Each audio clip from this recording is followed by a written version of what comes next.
Good evening, everyone, and welcome to Clark Hinkle Field as your Red Knights are set to do battle with the Golden Bears from Oak Glen. As you can see, now this isn't the Toronto High School Red Knight Marching Band taking the field for pregame. It is the Golden Bears Marching Band. They're going to do pregame because, of course, our halftime, we're going to be crowning the 2022 Homecoming Queen and a whole lot more. So without further ado, ladies and gentlemen, please welcome to the field the Golden Bear Marching Band.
National anthem.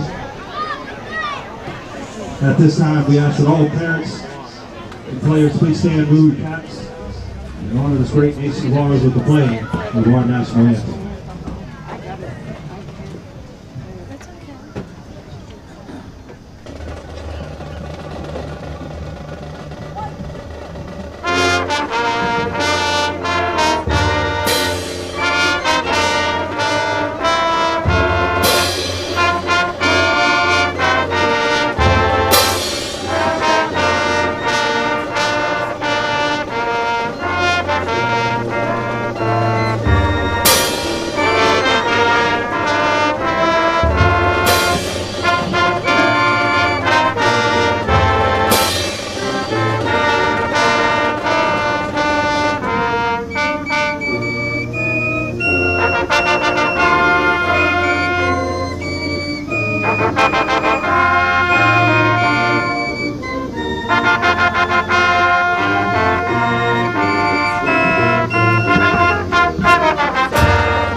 Thank you to the Oakland High School Marching Band for performing during the pregame so we can have our homecoming queen ceremony at halftime.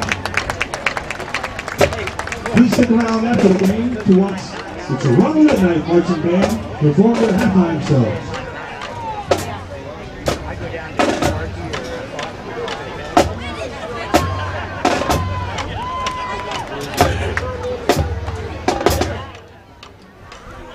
The Oak Glen Golden Bear Marching Band doing pregame for us so we can have our halftime here as, you know, we crown the 2022 Homecoming Queen. Good evening, everyone. I am Rich Coburn. He is Mr. Rob Saffaletta, and it is time here. Time for some Red Knight football, pal. I can't believe it, man. A week goes by like that. You know, just a busy week this week. I can't believe we're back here Friday night already. And what a night, though. Man, last game was packed, exciting. The alumni band, the alumni cheerleaders, everybody, all the alumni kind of came back. And what a great just shindig we had last week. You know what I mean? And I agree. now we got to follow that up. We got a homecoming, and all the excitement tonight and everything. Next week we're going to have, I'm going to be, bored. Well, I wouldn't say that just yet. Yeah. That's true. I don't want to say anything yet. We do know Edison played last night against Steubenville Catholic Central and got the win. Yep. That puts them at 6-0. I'm sorry, 5-0. I'm saying this game. This is our fifth game. This is our fifth game? Yeah. Wellsville, Lisbon, home, Buckeye, away, home. Wellsville. Hold on, I got the schedule in front of me. Let's not try to guess this game. Let's just look here. Yeah, I mean, I think you're right. I'm trying probably to think. not. Am I missing? 1, 2, East 3, Palestine. 4. Yeah, I forgot the fifth East game. Palestine. Yeah, I forgot the East Palestine. So I mean, they went in last night. 5 and they won, so they're gonna be 5-0. Red Knights right now are 4-0. Not looking toward the future never or look anything ahead. like that. Right. But if the Red Knights would happen to win this tonight, well, the battle, we're gonna have the battle of the unbeatens right here at which will Clark be Hinkle exciting. Field. I guess so. We'll have 3 action-packed back-to-back kind of things. It could be. It very, very well could be. But I actually even think if the Red Knights, for some odd reason, does happen to lose tonight, it's still going to be a good game coming in at 4-1. Yeah. So it's going to be kind of interesting here. So we should be ready to go. Right now, the Golden Bears are working their way onto the field, going back behind the end zone. As their tunnel is ready to go, our tunnel is ready to go with the marching band set, ready to roll. Yeah. Our tunnel has growling going on. You hear that? I did. Man, those microphones are really good. I paid the money for the good ones. Yeah, you did, man. I heard a little rumble.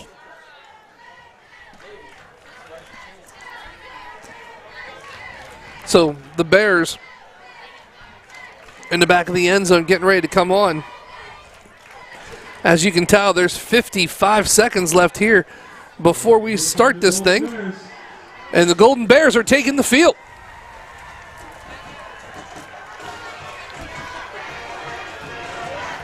What's up? Thank you.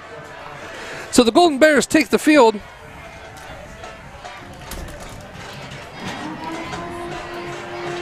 And here's the siren that we've been waiting for. If you can hear it.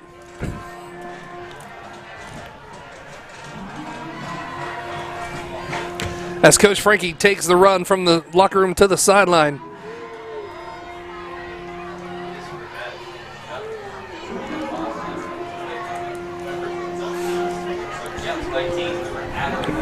Little top of the corner of the end zone, I see a flag peeking through with the crossbones. I do too. As the buzzard sounds, and here comes your Red Knights.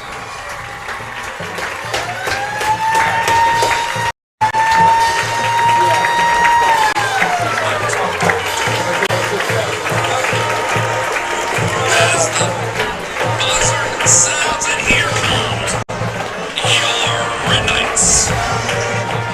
My daily check. Yeah, well, we got to check and make sure we're on. But even when we're not, or I should say when we're not, people definitely let us know. So here we go. I happened to see the coin toss a little bit. I'm not going to lie, I did too. Something new for us if you're just tuning in. We don't normally get a chance to see it. But as Mr. Liddick said, this is the second week in a row we took a look. Oak Glen did win the toss, deferred. And the Red Knights are going to take the ball here to start the whole game. Yeah, I happened to see that myself. I was out talking on the ledge over here and just. You're talking yourself off the ledge over there? No, I was talking to someone else. Oh, okay. So anyway, I just happened to look out one. Ooh, the coin toss. So I happened to see it myself. So good. I saw the same thing you did. Did I see it, or was it all an illusion? No, I saw it actually. So here we go. And already, I can't tell what that jersey number is, just the way he's standing. But deep back for the Red Knights, of course, is Bowser. Philby. It's going to be kicked to the 30-yard line. Let's let it go out of bounds. Absolutely. Smart idea right there by Patrick McEwen to let it roll out. And that's where the Red Knights are going to take over first and 10, pal. Yeah, great field position to start the game. The kick was intended to go away from Boucher, which is going to be an all-year deal. Yeah, it's an all-year deal. So, but that one had too much mustard, kept rolling, and went out of bounds. So the Red Knights, 65 yards from pay dirt. So here we go. See what the Red Knights can do with it. Of course, at the Red Knight helm in the backfield today is going to be Mr. Spencer Board, as he is filling in for Mr. Zane Kinsey. Yeah. So here we go. Kinsey, Zeb, is going to be in the shotgun formation. Board's beside him. Fakes it to Board. He's going to look to throw on the play one. He has a deep shot. It's wide open. It's Bowser. Bowser's going to jump up, and it's going to be intercepted by number 9 for the Golden Bears. That's going to be Matthew Greenleaf. Well, I love the play call. I love stretching the defense like we did last week. The ball was just thrown late and a little bit underthrown. Dominic had his guy beat by 2 yards. I think Zane lets it fly a little earlier, or he throws a little deeper and lets him run under it. It's a touchdown. Good design, though. He was there. So now what we're going to do is go ahead and on the turnover, gives the Golden Bears the opportunity here. Looks like good. As Beatty is in the shotgun. And they're going to go ahead and get a false start off the bat. Offsides number 58. And that's Kyler George. Is that number 3 at quarterback? Colton Goodland? I thought it looked like a 3. I actually thought it was 13, Landon Beatty. I have him over here as a tight end. Oh, they're changing things up on me. Receiver, see that? Yeah, they did change things up on me as I was scouting. Beatty was their quarterback. Oh, well. So here we go. You're right. It is Goodland. Goodland back in the center or in the shotgun position. Trips to the left. Motion. Scissors. He's going to take it straight up the middle. He has some room as he crosses the 30. Gets taken down at the 32-yard line. And that's just a straight quarterback keeper from Colton Goodland. I maybe thought that they is had why, two because guys. Goodland is their number one running back. All right. Well, they're not. Okay, here we go. Back to normal now. That was just for that play. There's Beatty now at quarterback, 2 sidecars. Barking the calls. Here it goes. He's going to hand it back off. He's going to go to the outside. He has some room. He's going to stay on his feet. He's going to tiptoes down the sideline, and he goes in for a Golden Bear touchdown, but looks like he kind of did something to his ankle a little bit. Almost like maybe he pulled a muscle or something. He kind of gimped over the line, over the goal line, but wow, well blocked. And then looks like he had, he's still, something's going on with that right leg. He ain't 100%. He got in, he had enough to get into the end zone, but man, Oak Glen, what a shocking turn of events here as the Red Knights. Well, I'm not going to lie to you. I thought he handed it off, but then he fooled me because Barry did a nice job. Or Beatty did a nice job. I actually ended up thinking he kept it. Yeah. So this is Trenton Richmond to try the extra point. And we get the Red Knights to jump on a hard count. We had 2 people, and now we're going to probably go for 2. They're going to cycle back on. Wow, they stuck him back out there. Like, I don't understand. He's obviously maybe a cramp or something. I don't know. So the 2-point conversion is going to come down to this. But Greenleaf is the one that scored, right? Yep. And he's back out there, but he's hobbling. I don't understand why. So here we go. Under center. Motion. Beatty hands it to number 3. He spins. He dives toward. He's going to give it to him. 2-point conversion is going to be good, and he got it on the second effort. So that is going to be right off the bat. First possession for the Golden Bears gets into the end zone, and at 11:04 here to play in the first, the score. The Golden Bears, 8. Your Red Knights, nothing. Yeah, I'm just kind of stunned. You know? Felt like I just got, a jab. Well, and the Kinda thing stunner, is, you know? I actually thought Philby had a chance to get him. I did too. I thought Philby was going to get him, and he just kind of like. Inch. Yeah, he just missed him. And tiptoed the sideline over there going in. He did. So, I mean, they can't take anything away from Matthew Greenleaf on it. It was a really nice run. Yeah. So, well, and listen, we ain't even a minute into the game. We're still True. We're still 11:04, so we've only used 56 seconds. A lot of game left. No reason to panic here. I just was. But this isn't the first time we've seen this either. Right. If you remember correctly, in Lisbon. Mm-hmm. Yeah. Or not, was it Lisbon? Yeah. Yep. So here we go. Here's the kick. Kind of squibbles a little bit, and it's going to be picked up. It's going to be almost dropped, but he's going to fall on it. It was Brock Hughes. And now the Red Knights will go ahead and take over right on the 38-yard line. Is that where they're going to mark it? It is. Well, all right. So we got slugged in the face here. Now we got to go back down and answer the call, right? Absolutely. On this drive. Slug back. No big deal. Well, I mean, we got a high-powered offense. I mean, I'm not too worried about it. No, they're going to put single receivers on both sides. Kinsey's going to be in the shotgun. Board's beside him. Fakes it to Board. Kinsey's going to take it. Puts his head down and literally runs over an Oak Glen Bear as he gets across the 45 to the 46-yard line, close to the sticks, but maybe about 2 yards short. Yeah. And there you go. Right? Just like that. 7-8 yards. Kinsey's gonna run you over if he can. And we put our ground game back together, open up that deep ball again. I think we'll come back to it at some point and take a shot down the field. Well, let's see what we happen here is there's Twins to the right.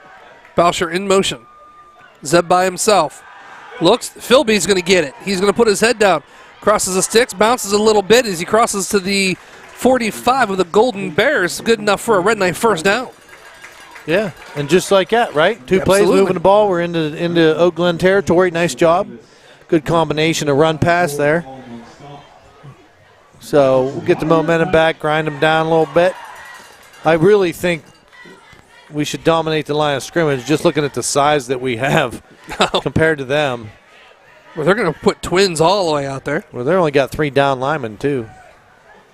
Play a 3-4. Kinsey going to hands it off the board. Board's going to keep his feet moving. Gets about 2 on the play.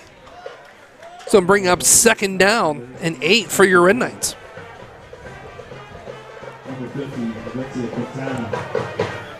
Little power running. Like I said, I think over time especially, they're going to have trouble with us up front. But they've chosen to go just a 3 down lineman and then run more of a 4-back set there, linebackers. They're going to hand it to Spencer. He's going to try to get to the outside. He's going to get a couple of more yards as he crosses the 40 down to about the 38-yard line, close to the first down again. Number 3, Colton Goodwin. Number 6, Tristan McCauley. Good job. 3rd and short. That's what we want to be in.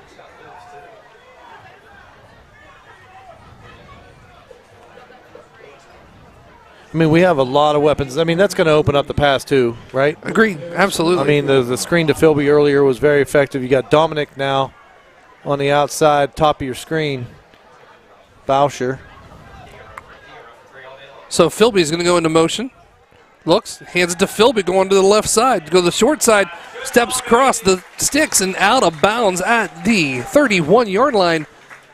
That's going to be good enough for a Red Knight first down. Great job there by the Red Knights. They're going to just sweep Philby around the end, and that play set up by really good blocking and holding your block on the outside by the receivers like Boucher, who was over there, who draws a lot of attention. Absolutely. Right? And then and then who's our end over there? Liddick. Yeah. And you got Caden Benton on the left side of the line there. Nice job freeing up the space over there. Twins to the right. Kinsey looks. Fakes the pitch, looking to throw. Oh, he's wide open. He's going to hold it.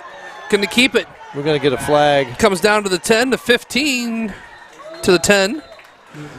And I was about ready to say that's going to come back 10 yards as it's going to be a hold against the Red Knights. Yeah, boy, I'm going to tell you what. Philby was wide open, and I mean wide open. There wasn't a guy.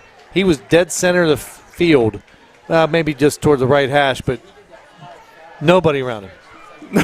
Nobody, and I don't think Kinsey saw him. He just tucked it and started running, but Philby had broken loose to the middle. I think we're going to come back to that play. Oh, absolutely. Then again, too, you looked at it, though. Kinsey also had a huge hole line in front of him, too, as well. So I agree with you. I think we're going to see it again coming up soon. Trips to the right. I mean, if we didn't have the hold, I'm sorry. No, you're good. If we didn't have the hold, he's way down there. Absolutely. Bowser's in motion. Look, he's going to fake a swing pass. He's going to keep it, and there's nowhere to go. As number 56, Xavier Howard, and number 6, Tristan McCauley, sacked in the backfield. Yeah, Howard came from the backside and pretty much unblocked, I think. Kinsey really didn't have much of a chance to get that one going. We're second in the country mile here, though. We're second and 29. Ball back all the way across in our territory at the 49. Looks like a little bit of confusion. Still got time. 7 on the play clock. Philby going to the sidecar. Swing. He's going to keep it. He's going to try to go up the middle. Crosses the 50. But that's going to bring up 3rd down for your Red Knights. Well, not exactly the spot we want to be in here. 3rd and 27. Still a country mile to go, but definitely a passing situation. So we'll see. I mean, we've had success. We have had our receivers open. Philby's been open a few times. Dom's been open a few times. Now we're going quad set, Dickinson and Liddick along with, or both Dickinsons, Liddick and Philby on this side. Dominic solo one-on-one coverage up top of the screen. Package. Yep. Here is Zeb looking. Zeb's going to have to kind of tuck it a little bit as he runs. And I'm really kind of shocked 56 didn't try to tackle him a little bit harder. Xavier Wood, he just kind of looked like he... Yeah, so right by him. I don't know. That's the second time Howard's been in the backfield there, almost uncontested. I mean, he's just getting in there pretty easy. I don't understand. It's almost like at the snap, so something's going on. I have to watch and see if we're just miscommunicating our blocks up front, or is anybody even laying a hand on him, because he's in the backfield awful quick. I mean, but Zeb's a big boy. You're not going to – I mean, he, you know. Absolutely. He was able to basically chuck the – you know, the tackle, but, man, we're in a fourth and 20. Fourth. And we're going to call a timeout. Yeah, Red Knights are going to stop and have a chance to talk this over here. So with that being said, 6:42 here to play in the first quarter. The score, the Bears, 8. Your Red Knights, nothing. 5-8-4, 5-3-6. You have your ticket, please come up to the press box. Game ball tickets, a blue ticket, 584 536.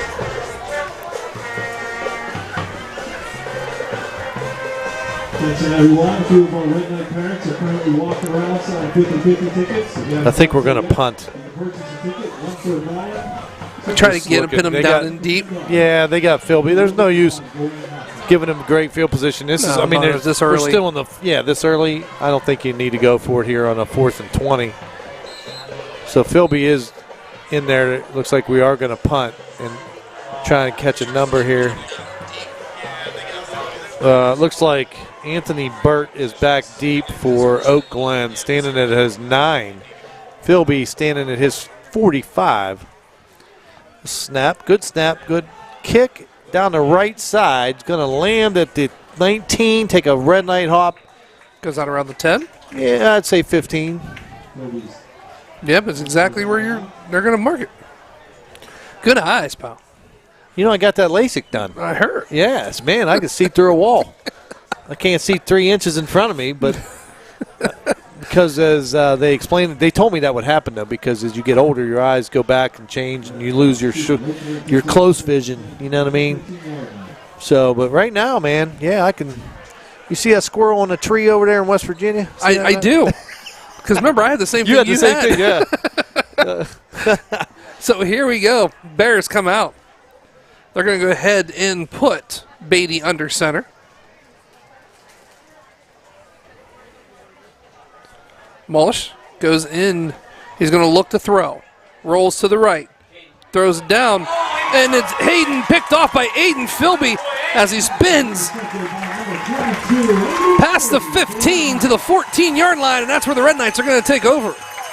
And just like that, one play later, right? Absolutely. We throw the pick early. They capitalize with a touchdown. Philby then answers with his own pick. Gets down inside. We're in the red zone already. We're at the 14, first and goal. Or not first and goal, I'm sorry. First and 10 at the 14, but we could punch this one in. Like I said, a lot of game left. Turnovers happen. You want to minimize them, but they do happen. So let's see what the Red Knights can do with 6:24 on the clock here in the first quarter. 8-0, the Golden Bears. Kinsey. Shotgun. Gives it to Board. Board's going to take it. He's going to go across the 10-yard line to about the 8-yard line. Should be a good enough gain, about a 6-yard play. We're going to have an injured Oak Glen player. Yeah, I don't have a number on him, but he's up and walking.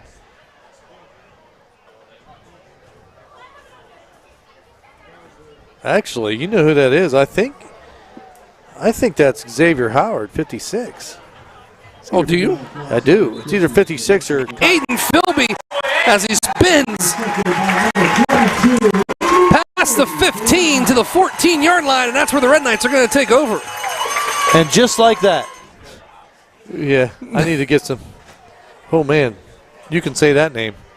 Number 50 is hurt. New. Quintana is the last name, but yeah, it's. I don't know about that first name. It's all right. I'll get it for you here in a second. As here we go. He's going to have some room. He gets over the 5-yard line down to the 4. Pretty close to a first down. I think he might have it. Quarterback keeper as Kinsey takes it off the right side. And let's see where they mark it because it's going to be close. Yeah, it's going to be an automatic first down for the Red Knights. Yeah. And here we go, 1st and goal. Down on the 3.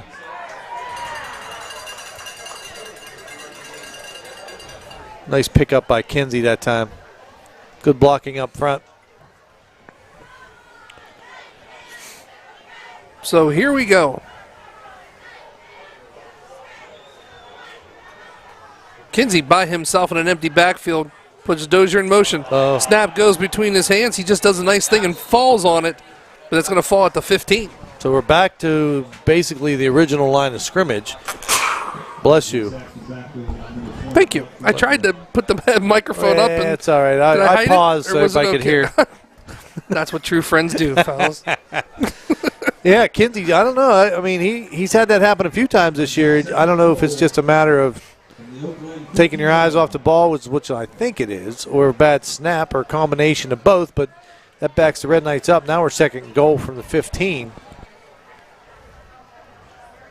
So here we go. Sidecar is going to be bored. Looks, fakes it to Spencer. He's going to roll to the right, looking to throw. Gets rid of it. And it's going to be incomplete, as the intended receiver was to Nathan Liddick. Yeah, Nathan made a good attempt at it. Just couldn't pull it in bounds. And so incomplete pass. Now we're 3rd and 15, or 3rd and goal from the 15. Mm-hmm. Got to get into the end zone. Brings up 3rd and goal for the Red Knights. And this is definitely 4-down territory because we haven't seen a kicking game yet from us. Doesn't, at least not yet. Not yet, right? So I'm guessing we're probably going to go 4 downs, try and get this one in. If this play doesn't happen to get a touchdown. So nothing changes. Trips to the left. Kinsey looks. It's a quick pass to Dozier. Boucher. I don't know. You got that Dozier on your mind. It's the sure at the end. Dozier, Boucher. Is that what it is? That's what's throwing me off. Oh, okay. I should probably start looking at the roster in front of me. Well, but that's what's doing it. Well, we managed to pick up about 4 or 5 yards on that play, but we're still good 10 and a half or so. They got it actually marked at the 11, so just a short gain of 4 there on the screen to that is going to bring up Boucher. 4th and 10, pal. Aiden. In. Boucher. Looks to throw into the end zone. It's going to be incomplete. Intended receiver was Aiden Philby. And the Golden Bears will take over. Right at the 10-yard line. On their own 10-yard line, actually. Well, hey. Good defensive stand by O'Glen. We did help them out, though. The missed snap kind of hurt. Backed us up all the way to the 15. We were down on the 3. Oh, yeah. So it definitely changed the dynamics of the game at that point. But we got to dig in here again. So Beatty is just going to go right up the middle. I'm sorry, that's not Beatty. They're going to do that to me all day, aren't they? That's Goodland again. Yeah, they're running. Direct snap right to their running back. Exactly. They're a different formation, and they're just basically throwing the tailback there. And it'd be different if Beatty wasn't 13 and he was 3, and I just see the 3. I know, because they're not even – yeah, they're so close in number, you can't tell the one. They're same formation. And they're not going to change anything, as they're going to go ahead and keep Goodland back there at quarterback. Oh. And we're going to get a false start right there on number 58. Absolutely. Skylar George backs the Golden Bears up 5 yards. I'm thinking that plane's going to the right because he took a step that way like he was going to pull. You know what I mean? So, yeah. 3:02 here to play in the first quarter. 8-0 Oak Glen. Well, that negates the run on first down. It's going to stay that way, though, as this time they're going to run the same play that they scored a TD on, and he's not going to have a chance to go anywhere on this one. No, Red Knights did a nice job, made the adjustment there. That's Matthew Greenleaf. Same exact play where he went. Trying to get him around the corner again, but Red Knights this time their numbers, and were able to keep that outside outside hand free. You know what I mean? You can kind of seal up that edge. Nowhere to go that time. Nice job defensively by the Red Knights. 3rd and long here. Advantage Red Knights. Get this ball back. Beatty goes back at the quarterback situation. Looks and hands it right back off.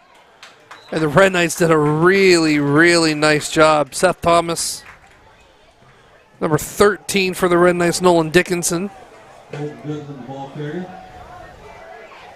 All right, so the ever-dangerous Dominic Boucher is going back into punt formation as Oak Glen looks to kick here. Boucher's going to stand on Oak Glen's side of the field about the 45, just in front of midfield is who's punting for them? I can't see. Number 20 is going to punt for them. Yeah. That's Buck Franklin. Lefty. Yeah. Ooh. It's going to hit right at the 45, and Dominic's going to take it. He's going to get to the outside. He has some room, puts his shoulder down. Here comes a flag all the way thrown across from the sideline judge on our side. Yeah, behind the play, that's usually not a good thing. That's probably a clip or a hold or something. He wasn't where they're discussing it.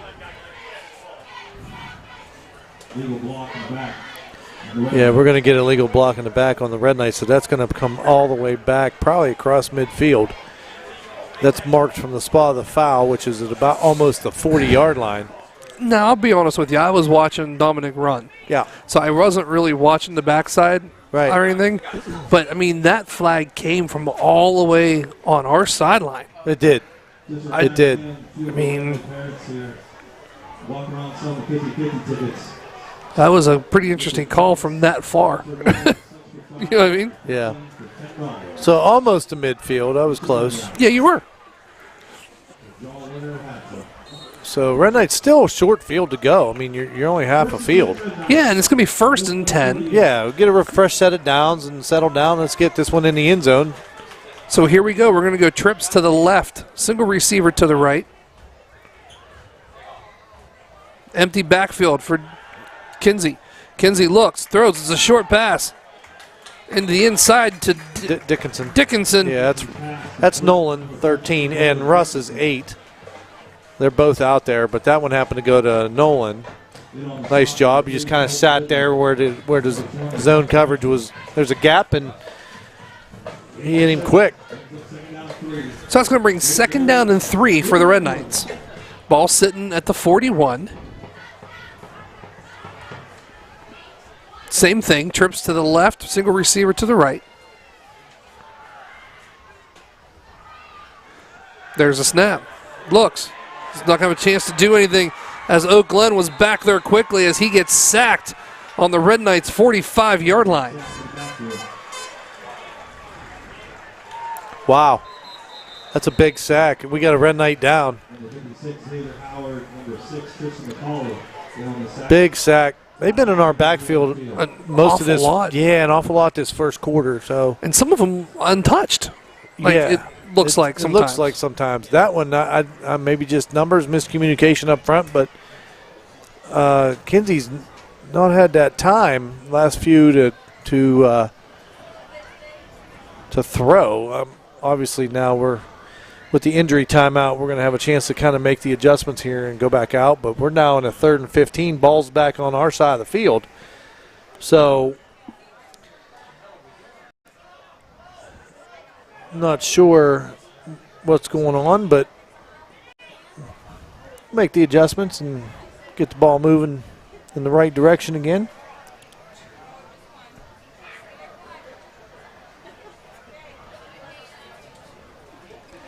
Can't tell who's down, but hopefully they're okay. Working on the leg, it looks like.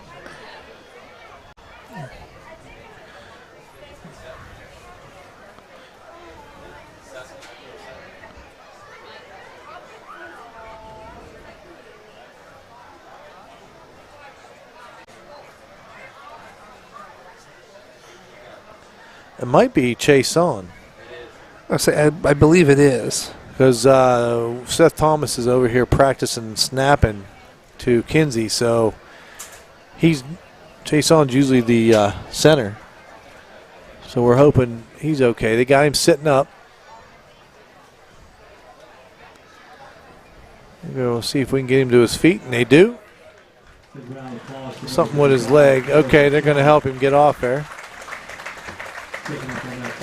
He's putting no pressure on that right foot, the right leg. Oh, there he goes a little bit. No, he's kind of just hopping on the left. So something's going on with the right leg there. Certainly hope he's okay. So now Seth Thomas going to have to go in and be the center.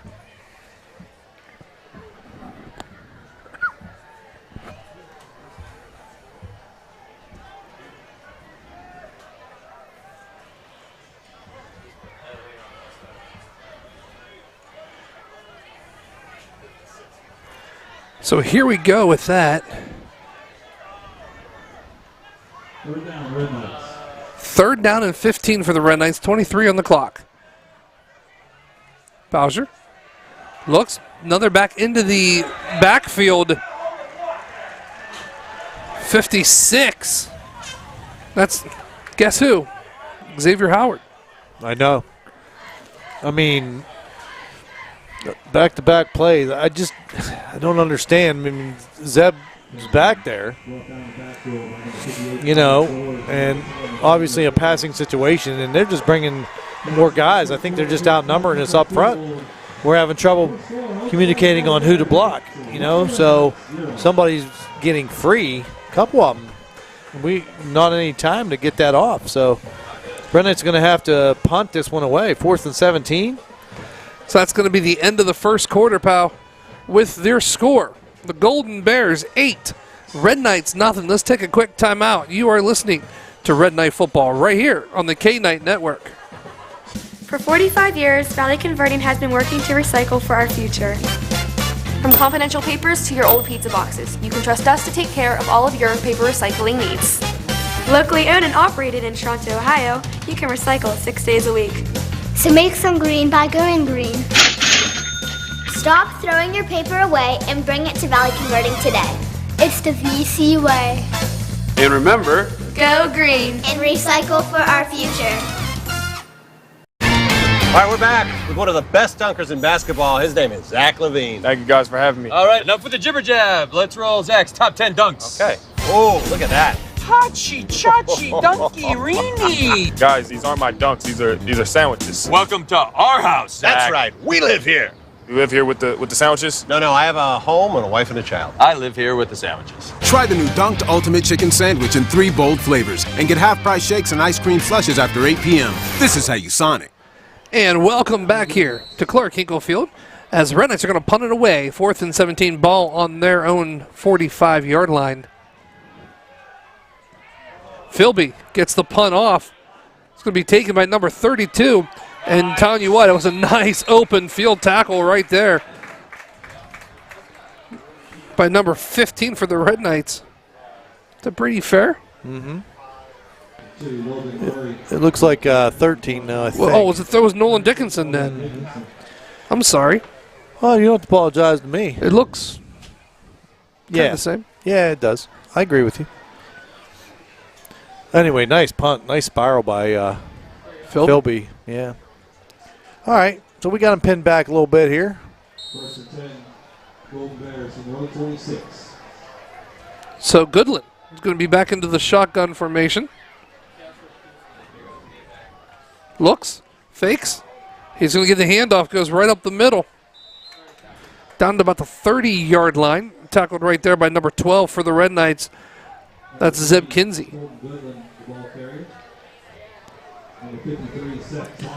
All right, we'll take that. I mean, short gain on the play. Gets them about 4. So we'll call that a push. Not necessarily a win for them, not necessarily a loss for us. 2nd and 6. Very good. Or they go under centers Beatty, and the Red Knights do a nice job right there. Kinsey's there. Beautiful defensive play by the Red Knights. Yeah, Kinsey was the first initial tackler there, met him head-to-head and stood him up. Cade McGrath then comes in. Uh-oh, we got another one. That looks like Benton down. It is. Looks like Yeah, it looks like Benton. So hopefully he's okay. His Red Knights come to the sideline again. I don't see.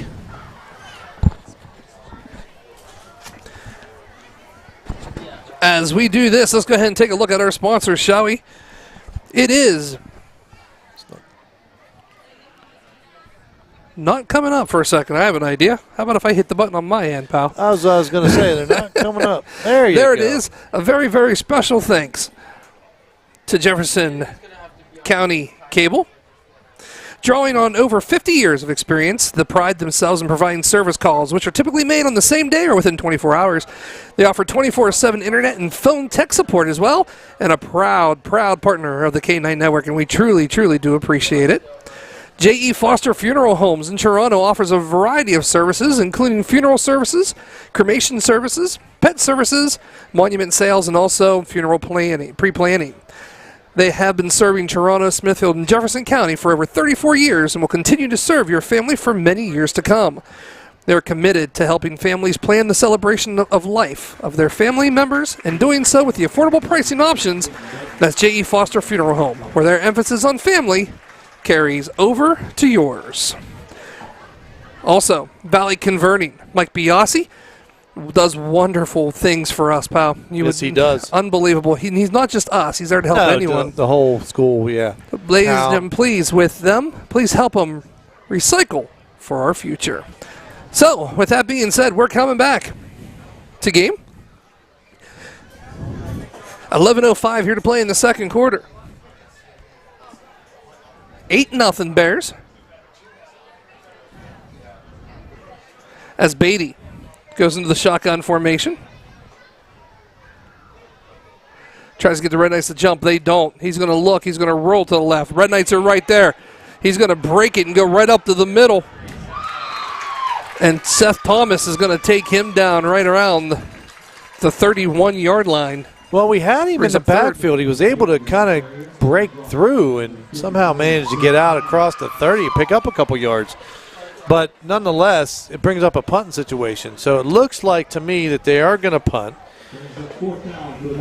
as they bring in their punter, Buck Franklin. And Bauscher is going to go back to his 35-yard line to field this one. So Franklin barking the calls. Tries to get him to jump. Red Knights did a nice job. High snap, gets it away. That one looks like it's going to hit. Oh, man. It's going to stay right there at the 35-yard line for the Red Knights, and that's pretty good field position for the Red Knights. Yeah. All right, let's see what the Red Knights can do here. Quick shout-out, as I told him I would, Jeremy Sherwood. Yes. I walked home with him yesterday a little bit. Told him I'd give him a shout-out. So he didn't know how to let us know. So we need to bring back that little thing where they can get on and can probably post on YouTube or something, no? In the chat or like underneath. Do we have any of that on? I believe it's on today because I believe when they did it, normally we'd have the chat off. Yeah, that's true. Just for safety reasons. Right. And we're going to get a flag on the play. It's going to be a sideline warning against Oak Glen. But no, we'll look into that, getting that back up and running for us. Or something. Yeah, we'll do something. But, yeah, I mean, we know there's a lot of people. In particular, I see a couple hundred on there listening to us. Yeah. So, thanks, guys, for tuning us in. We truly appreciate it. We certainly do. So here we go. Sidecar. Not even going to just put it down and run himself. It's going to be Kinsey. Tries to get to the 40-yard line, just maybe a yard short of it. Brings up. 2nd and 7? Yeah, about 2nd and 7. Short gain on the play. That was designed quarterback run all the way off the right side.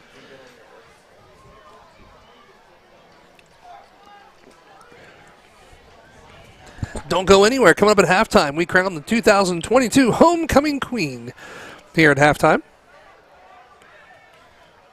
As Red Knights come to the line of scrimmage. Twins, not no more, as Dom Dominic's going to get it. He's going to get to the outside. He has some room. There he goes. 40-35, and it's taken out of bounds by number 3. And that's going to be Goodland on a nice run. Got to the outside. Yeah, I tell you, the block on the inside here freed him up around to the outside. So, I mean, that's so important. Oh, I agree. I mean, that play goes nowhere if you don't get that seal block in. So, big play on for Dom and the Red Knights there. Down to the Oak Glen's 35. 1st and 10, man. New set of downs and everything. 9:03, like you said, ball on the 35, 1st and 10, Twins to the right. Single receiver to the left. Zeb all by himself in the backfield until they put Dominic in motion. And this time he's not going to have a chance to do anything again. And the first number that you see, number 56, Xavier Howard.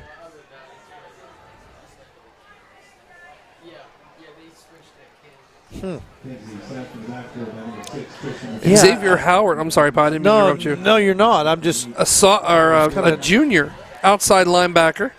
He's been in our backfield. 6'1", 210. Yeah, he's been in our backfield all night. I'm not sure why.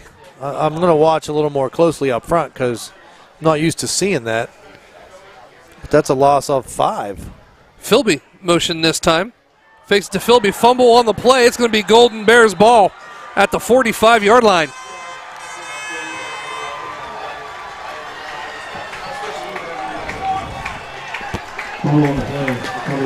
Wow. Okay. Well, we're kind of shooting ourselves here. That's going to be. Oh, yep. And that's going to be Kyler George, number 58, that gets the fumble. Still plenty of time on the clock. 8:21 here to go in the second quarter. 8-0 Golden Bears. Man, Red Knights got away with one there. Benton was still on the field. They had 12 on the field. Here it is to the outside. They're going to go ahead and hand it off to number 9 as he gets maybe about 3 on the play, and that's going to be number Greenleaf. Is there a flag? No. No, it's just no rush here, by Oak Glen either. I mean, they're 8-0. They get the ball in the second half. They're running some clock, keeping the chains moving. So there's no urgency here. It seemed like there was a flag, but they're just not in any hurry. There's still 17 on the play clock, and they're just methodically kind of let the clock run. Yeah, down the field here. So Beatty goes under center. Looks, fakes, rolls. It's quarterback option. It's going to be good and pitched out to number 3. He's going to try to get to the corner, but he's not going to have a chance to as he steps out of bounds right at the 50-yard line. And that's Goodland.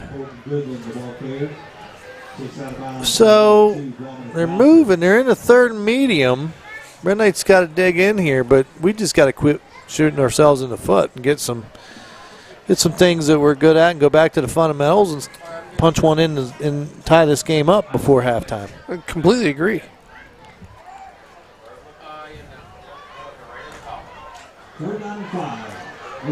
Third down and 5, 7:30 on the clock here in the second quarter. Double sidecar. Looks, gives it to Goodland. That time the Red Knights were right there and snuffed it out. There was a bunch of them. Dickinson, Board, Thomas, 56, Heath Thomas. Thomas and Thomas on that. Seth and Heath. Yeah, I saw Jaworski in there too. Jaworski. Yeah. All right, so the Red Knights hold again, which is good. Bringing up a 4th down and 5, ball at midfield. But actually, I'm sorry. I can't watch our clock. They're delayed. It's 4th and 2 from the 47. I just got to look on the field. But it looks like they're going to go for it, maybe. Or no, it looks like he's going to be in a punt situation. Yeah, I can't. Tries to get the Red Knights what threw me is he was sprinting off the field. I think they had too many men. It looked like he was going in motion. That's why I was thinking but Beatty was still on the field. He was trying to get off the field before they snapped it, but I think Oak Glen might have got away with one there. Well, the one thing, too, you got to look out if you're the Red Knights is for that hard snap count. Yep. So far, they've done it twice, and they've gotten the Red Knights to jump twice. Last time, Red Knights were real disciplined and didn't jump. Right. So that takes us to both 2 timeouts each. Yep. as this is a timeout for the Golden Bears. Timeout for the Bears? Yep. That's their first, right? That is their first. Each team has taken one, as each one has 2 remaining. All right, So here we go. 6:46 to play in the second quarter. 8-0 Bears. They're in punting formation. Bowser going to go back to about his 20.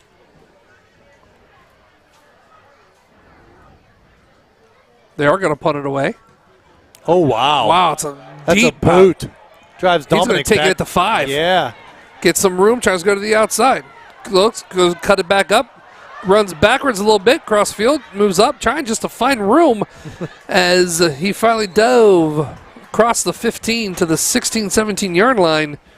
And to quote you, it was the Rocky scene? Is that what you... Yeah, so it's like, Rocky trying to catch that chicken. You go to the right, you go to the left, he goes back up the middle, he makes the guy miss. He reverse field 2 or 3 times. It's like him chasing him around the cage. That's why I said that at Lisbon. But, I mean, it reminds me of that. It's just like, okay, I'll try this way. Oh, that way ain't good, so I'll try the other way. Then you go back to the original way, and then you – back and forth. Yeah, and it just reminds me of that scene. But still plenty of time on the clock for the Red Knights. 6:26. 1st and 10, ball on their own 17-yard line. we need a nice drive with a score. Kinsey, shotgun formation. Looking to throw. Can't hold the ball. As he threw the ball, I'm telling you what, you have to give credit to Oak Glen's defense. You do. There was no one open. There was no one down open the that time. Now, we've had our opportunities with some guys open, but, that time they did a good job in the secondary, covering everybody up, nowhere to go with the ball. And I got to give credit to our line. We didn't get a holding call there. Yeah, I agree. Kinsey had that ball scrambling back there a lot of time. That's very hard to do. Stay with your guy and not pick up a hold.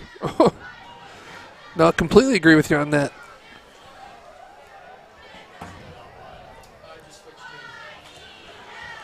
So here we go. Kinsey back in the shotgun formation. Board's right beside him.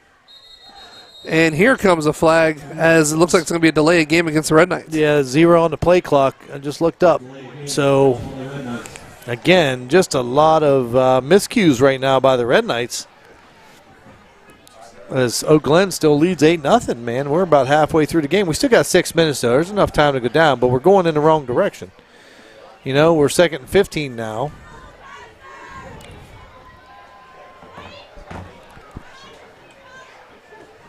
Second and 15, ball on the 12. 8-0. There's the snap. Looks. It's going to be thrown, and as soon as he catches it, he's going to be tackled by number 8. And that's Tyler. It's getting darker in here. Monzingo. Yeah, let's put that light on down there.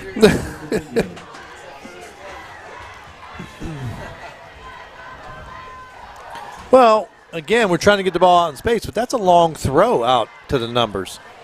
And you got to give credit to Oak Glen there because Monzingo broke on the ball, read the play, and tackled him as soon as he caught it. Twins to the right, looking to throw. Going downfield, he has a man. It's going to be caught by, and then dropped by Boucher at the 49-yard line. Wow, he had that too. Oh, he laid out and everything. I think when he landed, it just bounced out. I don't know, What a nice ball, too. What a nice throw. Beautiful. And great concentration by Boucher there because he had a hand up in his face, right? That was in traffic. So, well, here we go. We're definitely in a punting situation now. 4th and 17, buddy. Yep. Call that a half mile. 4th and 17, ball sitting on the Red Knight 10-yard line. 5:27 here to play in the second quarter. 8-0. They didn't put anybody back. Oh, here we go. I was going to say they're going for a block, but they did now.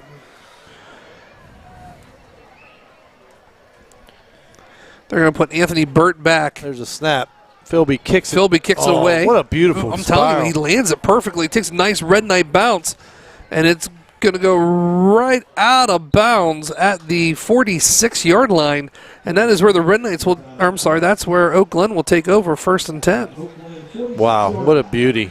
Philby has a nice punt. Well, he has a nice placement of it. He does. He kicked that away from the returner toward the right and right side of the field, and then took a Red Knight bounce. But, you don't get credit for where you kick from. You get credit from the line of scrimmage, and so that's probably going. I mean, he was inside the 10 when he kicked it, and it's all the way across the 50. I mean, that's a good 40, 45 yards. Oh, I agree with you. So here we go. Trips to the left. Shotgun formation. Fakes it. He's going to take it right up the middle, and there's a huge hole. He's gone. He's got the 20, the 15, the 10. Yeah, man, Philby's there, and he can't trip him up until he gets into the end zones. That's going to be a Golden Bear touchdown. Wow. Big hole up the middle, and then, boy, the wheels. They got some speed. I thought Philby was going to catch him again, but, man, they are a pretty quick team. They strike again. Colton Goodland. In one play, man. 51 yards? Yeah, right up the middle. Wow. So they're going to go ahead and go for the extra point. Trenton Richmond's the kicker. Beatty is the holder. There's the snap, the hold, the kick. It's up, and it is good. So with 5:01 here to play in the second quarter, the score, your Red Knights 15. Your Red Knights nothing. We'll take a timeout. You're listening to Red Knight Football right here on the K9 Network. Losing a loved one is a very emotional and difficult experience. The Foster family and their professional staff at the J.E. Foster Funeral Home treat you like their own. For over 35 years, Jeff Foster and his son Jay have been serving Jefferson County and the communities of Toronto and Smithfield. If your family is faced with the loss of a loved one, or if you simply wish to discuss your pre-planning options, turn to a family you can trust. Visit their website at jefosterfh.com to see how their family can care for yours. And welcome back here to the K9 Network, as the Bears right now are up with a score of 15-0 against your Red Knights. 5:01 here to play in the second quarter. Well, we definitely need to answer this. We don't want to go down 2 scores. No, we need to, if we can possibly try to get into the end zone here before this quarter ends. We will get the no, that's right, they deferred and we took the ball. Right. Right, they get it. So here we go, Trenton Richmond kicks, squibs, flags come flying in from the sideline. We're again offsides against. Yeah, I think we had a couple guys down the field there. Oak Glen. That guy just wanted to be on TV. That's all. Did you see him? Yeah. He's like, forget you, White Hat. You stay down there. I'll call it right here. You're good. That's right. So that backs him up. Kicks it from the 45 now. They're not kicking it deep. No, they want to keep it away from Philby. They want to keep it away from We saw it Boucher. the last couple games. They're keeping it up front on the ground, making one of the up backs take it.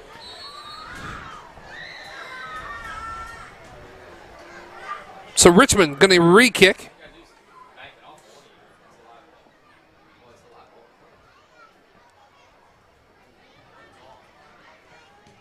There's the kick, just right over top. And that's Oren Scott who's going to pick it up. He's going to spin, stays on his feet. It's about the 49-yard line. Yeah, nice job. And that's where the Red Knights will take over. He put up a fight. He wasn't. Hey, he wasn't going down. No going down. Red Knights don't going down. Nice spin move. So, good field position, short field here. So here we go, 4:52 on the clock here in the second quarter. 15-0 Bears. See what the Red Knights can do. Plenty of time for the Red Knights, though, on the clock. Twins to the left. Single receiver to the right. Kinsey in the shotgun. Sidecar is board. There's a snap. Gives it to Board. Board's going to try to get to the outside. He does. Wow. Just maybe 1 yard for all that work. Yeah, Goodland comes up, makes the tackle. Well, did you see where Goodland came from? Yeah, deep. I mean, he was deep in the speed he had just to get the board. Yes. So the Red Knights here pick up 1 on the play. 4:25 counting, 15-0 Bears. Twins to the right. Look, slant. Boucher catches it, keeps his feet moving. Gets to the 46-yard line. Trying to see if he said he stayed in bounds. Must have as the clock continues to run. Yep.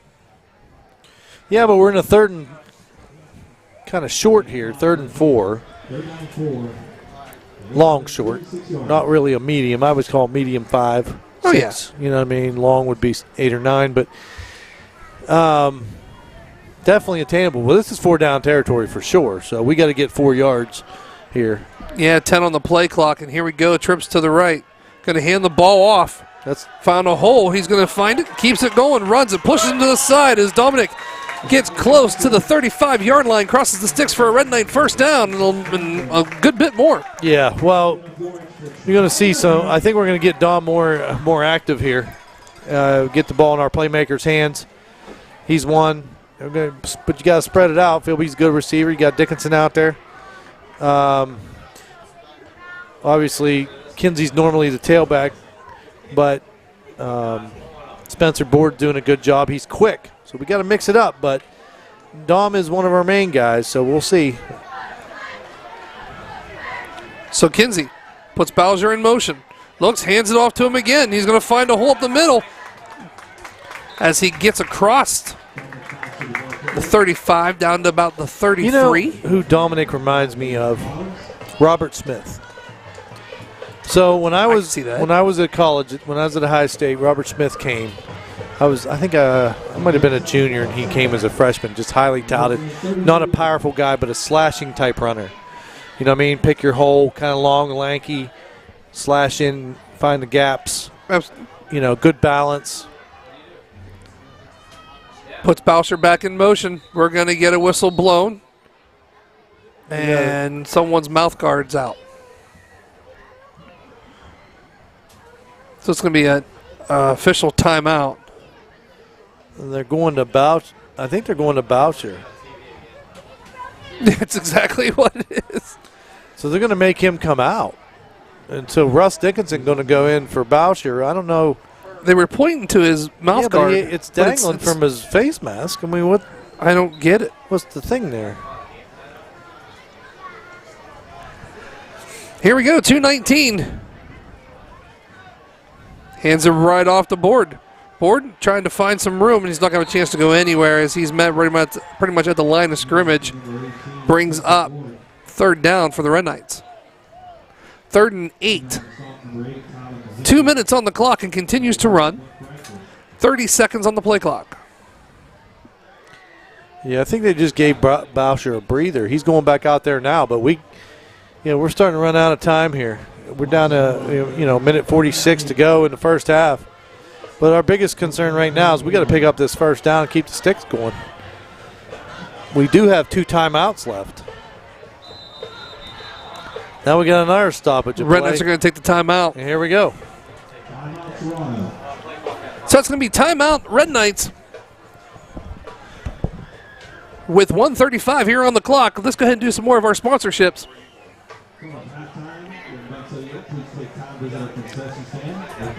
Thank our sponsor, the Manning family. The Manning family wants to wish everyone the best of luck here this year. Athletic teams, Jimbo Manning, class of 49. Donna Manning, class of 50. Kathy Graham, class of 1971. Ronnie Manning, class of 1972. Class of 1975. Lisa Skidmore, class of 81. Oh, there's the name. I couldn't find them. Paige Blasco, 82. Stacy Berger, 85. Dave and Doug Manning, 88, and Kim Manning, class of 97. We truly appreciate them so much. As we're back to the game here, 1:35 on the clock. 15-0, Golden Bears. I'll be wishing you a happy birthday, Mike Rose. Be your son, kid. And we're going to get whistles blown again from the side judge. This time it's going to be taken by the Golden Bears. So each team now is going to have one timeout left here in the second quarter. Golden Bears didn't do a bad job, just kind of took a timeout here to kind of see how the Red Knights are going to set up. And then they take a timeout too just to kind of look through it. We got a couple more sponsorships coming at us. DeCarlo's Pizza in 4th Street in Toronto. Paul and Joanne, go see them for pizza. That's the original DeCarlo's famous pizza right there on 4th Street in Toronto. Gus's Goodies. Gus Menendez, feel free. His donuts are great and the cakes are wonderful. And you know with Gus, it is always baked with love. And M&M True Value Hardware. Scott Campbell and his whole entire family. That's what they call the workers down there. Not just workers, but his family. M&MHardwareRental.com, 264-5574. 1:35 on the clock. I could have sworn he was going to blow the whistle dead again. Here we go. Board looks. They're going to look to throw. Throws toward the end zone. He has a man wide open. It's just going to be overthrown as the attendant receiver was Aiden Philby. So it's going to be incomplete. Standing beside me is the man, Mr. Jay Foster. How you doing, pal? Jay's getting ready to do all the announcing here at halftime as he crowns the 2022 homecoming queen.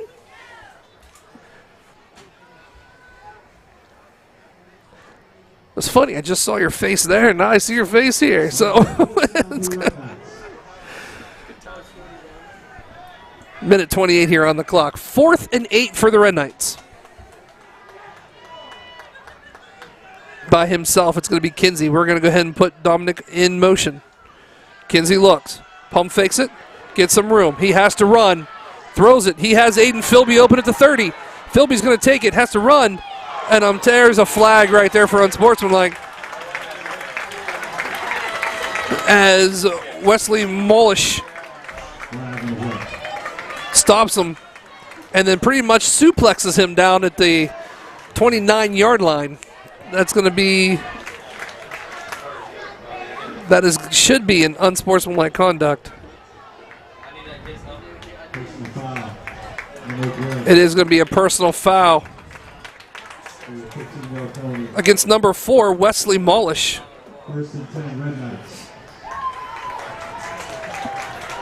So 1:16 on the clock. That foul right there is going to put the Red Knights in first down territory now as they cross the sticks and puts them inside to the red zone. Puts them inside of the red zone at the 14-yard line.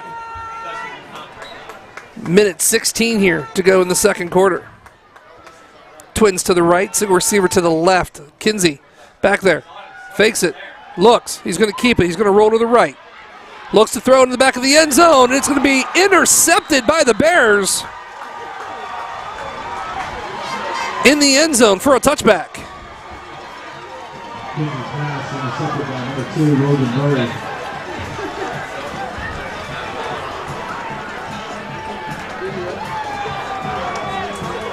Looking, no flag or anything on the field, so the interception will stay as there are 59 seconds on the clock.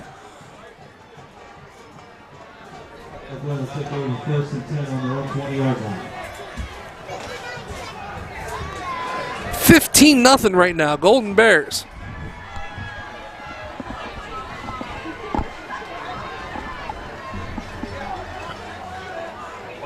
Suff went down to take the camera as he can get the close-up shots to help out down there on the sideline for the halftime. I want to take the time to wish good luck to all the girls on the court. And to everybody, we want to wish you the fun time at the dance tomorrow night and a safe time.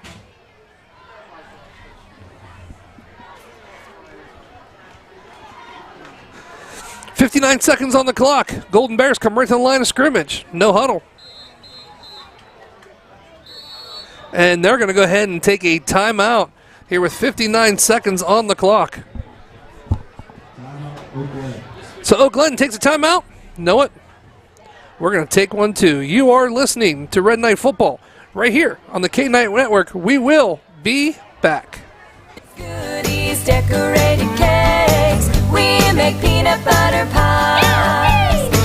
Brownies, cupcakes, delightfully delicious. We make angel food cakes. You gotta try our oven fresh donuts. Go ahead and ask your friends. Gus's Goodies, baked with love. Gus's Goodies. And we are back live here at Clark Hinkle Field. 59 seconds left to go here in the second quarter. 15 nothing Bears.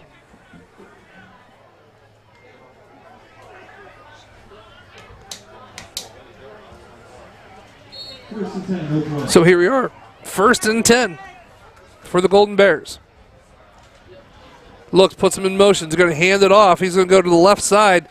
Fights to get to the outside. Nice shoe. But he's going to fight off of that tackle as they continue to push him over around the 24-yard line. Number 53, Seth Thomas. Stays inbound, so the clock's going to continue to move as we're at 35 seconds here.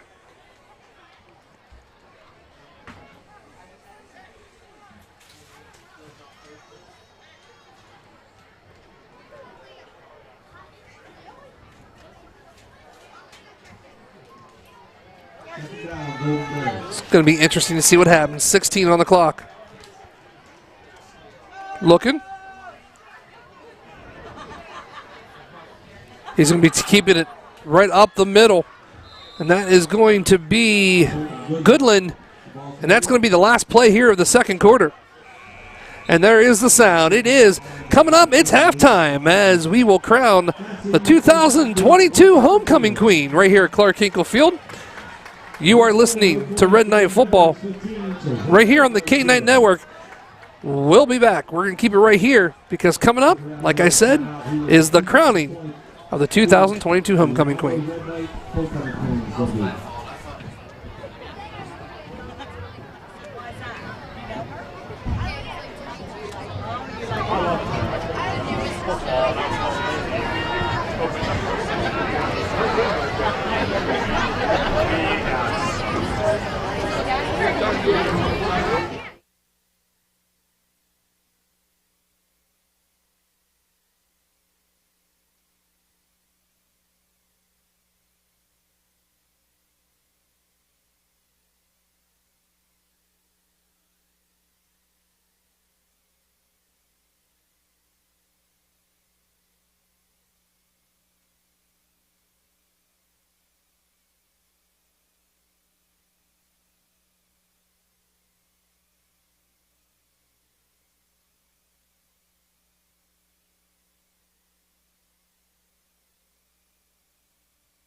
Good evening, I'm Jay Foster, president of the Toronto Lions Club, welcoming you to Toronto High School Homecoming 2022. Toronto Lions Club has served our community since 1957, and for over 60 years we have proudly served as the organizers and sponsors of the Toronto High School Homecoming Parade and halftime festivities. Like all Lions Clubs, we are active in preventing blindness and serving the visually impaired on a local, state, and international level. And we participate in community betterment service projects that improve the quality of life here in Toronto. With your support, we raise and spend thousands of dollars on service activities, youth sports sponsorships, eye exams, and eye care, and we contribute countless volunteer hours to worthy causes. We're always looking for new members to strengthen our pride, men and women of all ages, to share in the fun, fellowship, and service. Ask any Lion member to find out how you, too, can become a Lion.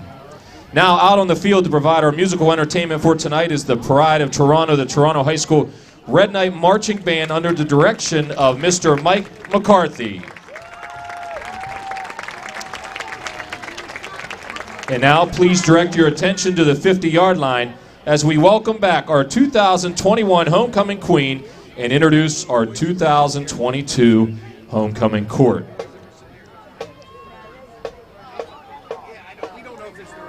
First up, making her final appearance is our 2021 Homecoming Queen, Miss Paige Doherty.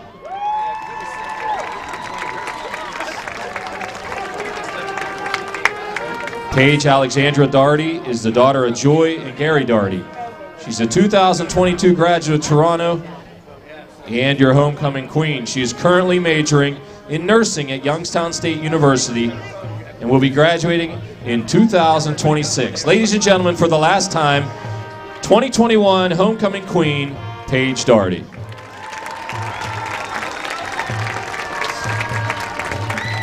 The first member of our court, Miss Raven Holloway. Raven Monroe Holloway is the daughter of Daniel and Darcy Holloway. She attends the Jefferson County Vocational School and studies small animal science. She's surrounded by the things she loves the most, animals. Raven is in her second year of the marching band as a color guard. She's been involved with the musical since 7th grade, having starred as both Snoopy and Fiona. She's been accepted into the Vet Tech Institute of Pittsburgh next fall. Raven's goal is to receive her Vet Tech's degree and work in wildlife rehabilitation. Raven would like to thank everyone so much for the support she has received and can't wait to see what the future holds. Her car in the parade was a 2019 Ford Mustang owned by Andrea Kersey. Ladies and gentlemen, Miss Raven Holloway.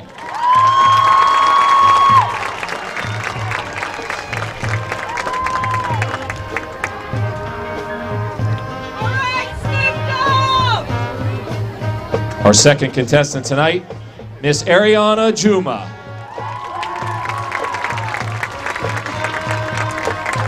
Ariana Marie Juma is the daughter of Mike and Tina Juma. She's been a member of the Beta Club for 3 years and taking College Credit Plus classes since her freshman year. Ariana will graduate with an associate's degree from Eastern Gateway Community College. During her high school career, she has played basketball for 1 year and been involved in the musicals for 6. Outside of school, she's been a 4-year member of the trio Upward Bound, where she's been able to take numerous college visits, participate in volunteer work, and take trips to Niagara Falls and Washington, D.C.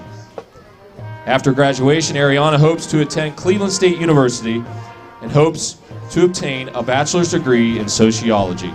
With her degree, she wants a career that involves community and social services or the government. Her car in today's parade was a 1984 Cadillac Eldorado Barretts owned by Mr. Parker Burkett. Ladies and gentlemen, Miss Ariana Juma.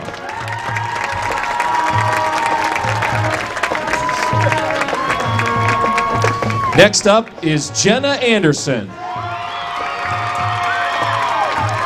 Jenna Sue Anderson is the daughter of Tim and Renee Anderson and the sister of Maddie. She's been a 3-year letterman of the cheering squad, 3-year member of the volleyball team and basketball team, softball team for 2, and track team for 1. Jenna's been a part of the Key Club, the Varsity Club, and choir for 3 years.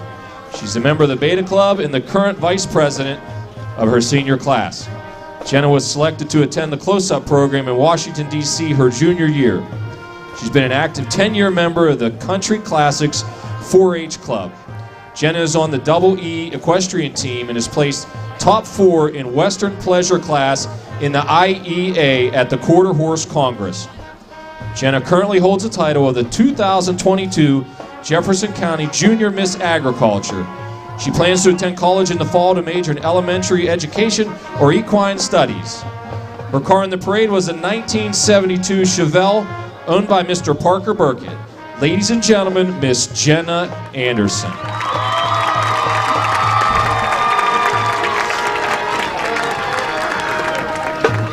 Our fourth contestant is Brianna Burris. Brianna is the daughter of John and Terry Falaska. She's a 3-year member and a 1-year letterman of the volleyball team, 2-year member of the basketball team, and 3-year member and 3-year letterman of the softball team. Brianna earned Eastern District Honorable Mention for softball in 2021. She's participated in the Key Club for 3 years and has been her class treasurer all 4 years. Brianna has been in the National Honor Society for 2 years and the Beta Club for 3. She was awarded the Bausch and Lomb Honorary Science Award, which recognizes high achievement in science and math and contributions to both school and her community. She was inducted into the Eastern Gateway Community College chapter of Phi Theta Kappa and also received the PBIS Character Award for Tolerance. Brianna has completed numerous hours of service, volunteering at the Jefferson County Humane Society, the Urban Mission of Steubenville, and Christmas with a Cop. Brianna has maintained a 4.0 GPA, earning an academic letter every year, and she will graduate with an associate's degree from Eastern Gateway. She plans to attend college and study accounting. Her car in the parade was a 2019 Ford Mustang owned by Mr. Tom Wilson. Ladies and gentlemen, Miss Brianna Burris.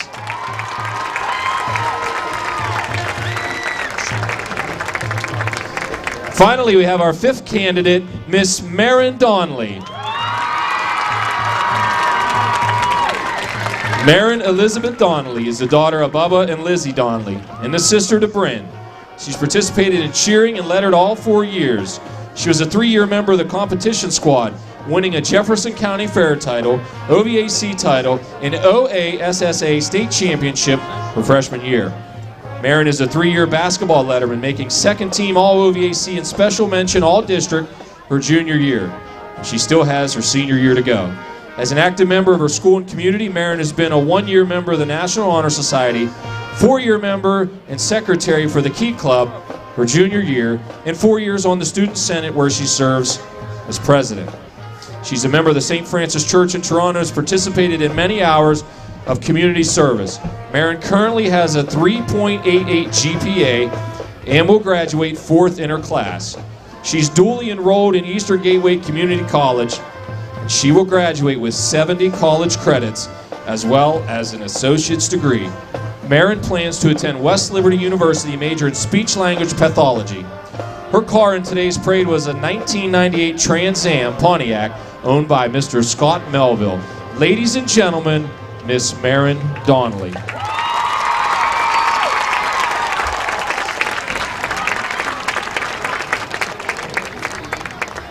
And now we welcome onto the field Mabel Sears of the Colonial Florist in Toronto to randomly scatter 5 wrapped roses onto the table.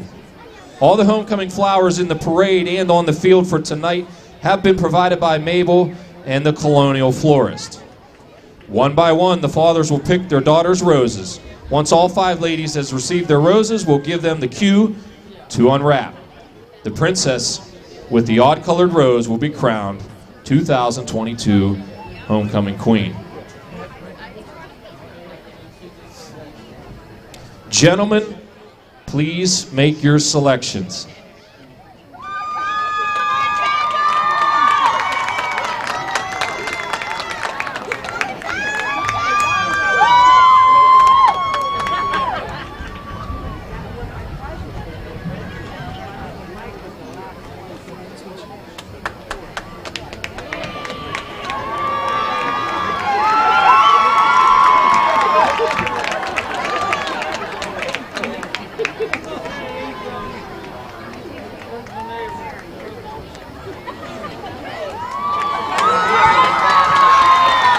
No pressure, Bubba.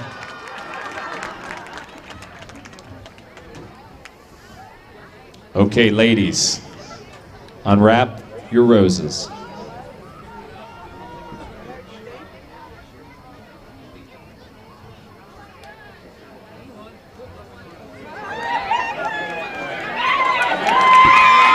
There it is. Your 2022 homecoming queen, Marin Donnelly, and MVP, her dad, Bubba.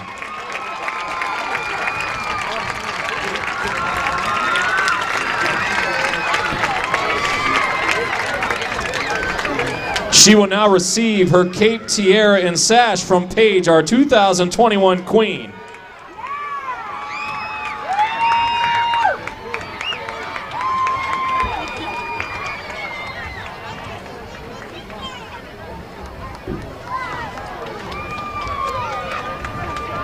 And at this time, Marin will be greeted by Dawn and Cheryl Clark of the Clark Funeral Home, continuing their tradition of presenting a ring to the Queen.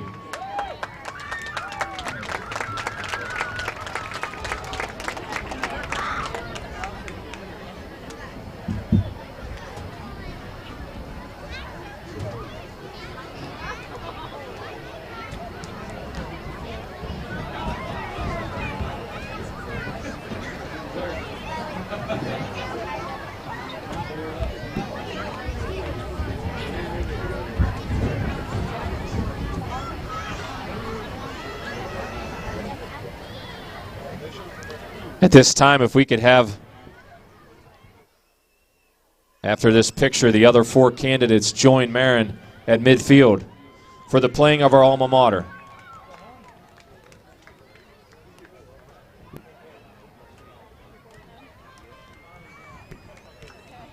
Ladies, please join Marin at midfield.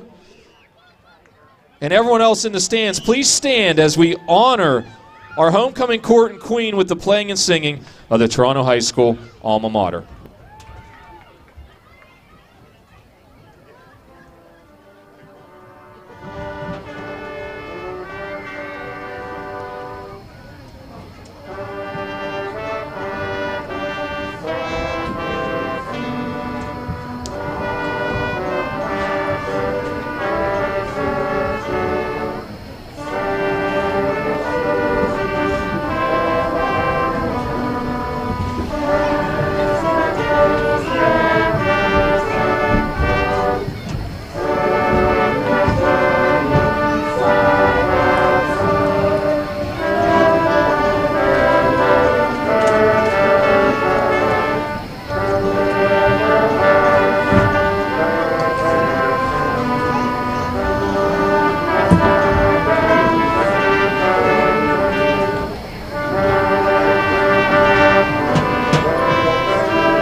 Once again, we congratulate Toronto High School's 2022 homecoming queen, Miss Marin Donnelly.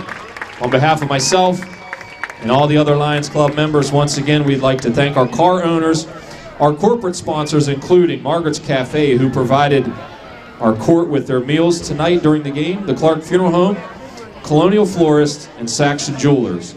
Special thanks to the Toronto Police Department, Toronto Fire Department, and the Toronto Thames Joint Ambulance District for their participation. Thank you to our homecoming advisor, Kelly Naylor, band director, Mr. Mike McCarthy, and his staff, and the entire Toronto High School faculty administration. Congratulations to our queen once again, Queen Marin, and her MVP father, Bubba, and the rest of the court. Enjoy the rest of the game, the dance tomorrow. On behalf of the Toronto Lions Club, thank you again. Have a great night, and let's go Red Knights. Thank you so much, Jay. Congratulations, Marin Donnelly, the 2022 homecoming queen. And also, we want to say congratulations to the princesses for being selected too as well. There's 4:16 here on the clock. I'm going to take a time out here just so I can go grab a drink real quick. And you are watching Red Knight football right here on the K9 Network. We will be back here in about 3 minutes.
Welcome back to Clark Hinkle Field right now as we go in, as we're at halftime right now with 15 on the clock.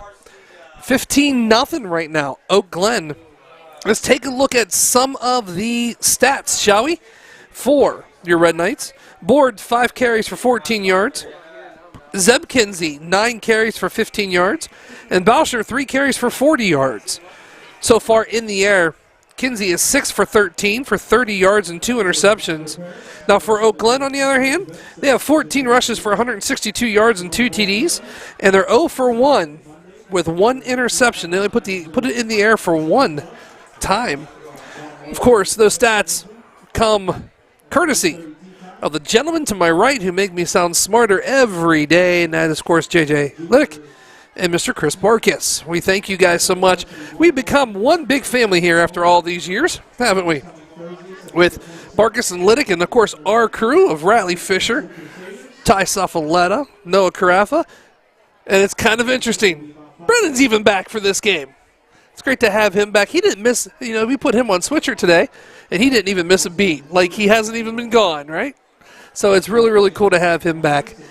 There's about 2 minutes on the clock here, as, of course, after the buzzard sounds here at halftime, they put 3 more minutes on the clock so the teams can warm up. But it looks like to me both teams are actually about ready to kick this second half off. If you just tuned in, you missed the halftime, the crowning of the 2022 Homecoming Queen, and that is Marin Donley.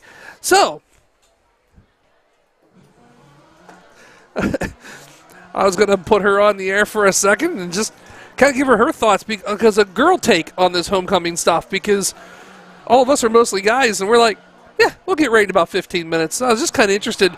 I was going to ask Riley, but she took the camera and went back off down to the sideline, just asking her what, let's be honest. When it was homecoming for you and I, Seth, we got ready, 5 minutes before we had to walk out the door? Yeah.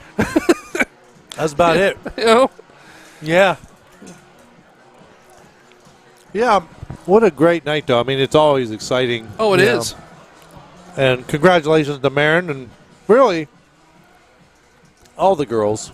To even be on the court is fantastic. So, but there has to be a winner, and this year's winner is Marin Donley, and all girls deserving. Agreed. She just happened to pull her dad. A funny thing is he didn't have to pick. That was the last rose.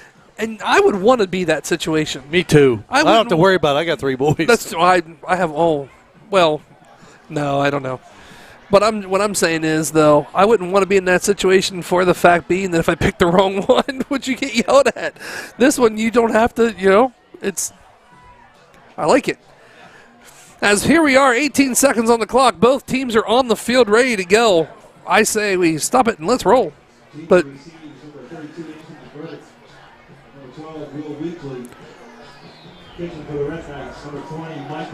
so Michael Henry's going to kick it off for the Red Knights. Deep back, number 32 for Oak Glen. And that's Anthony Burt. And here's the other thing, too, buddy. If you noticed, it keeps getting darker and darker every week, like we're here.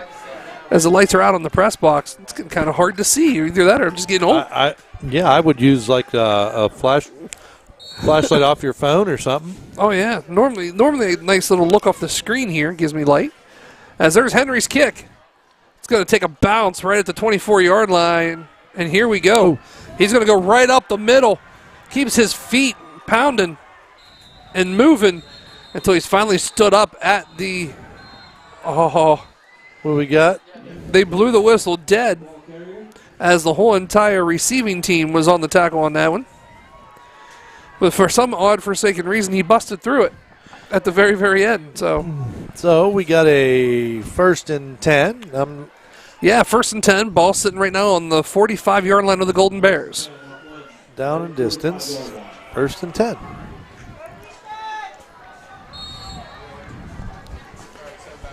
All right. So here we go. Shotgun formation. No, I lied. They're going to go ahead and put him under center. It's Beatty. Beatty looks, going to hand it off. He's going to go to the outside, gets stood up, and finally gets taken down right at the 46-7-yard line. Second down and 8. Going to bring up 2nd down and 8. Gain of a couple brings up 2nd down and 8 on the Oakland 47-yard line. As they come to the line of scrimmage.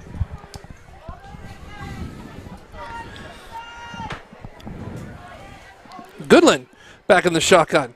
Fakes it. Goodland's going to keep it. He's going to fumble it and falls right back on it. Brings up 3rd down.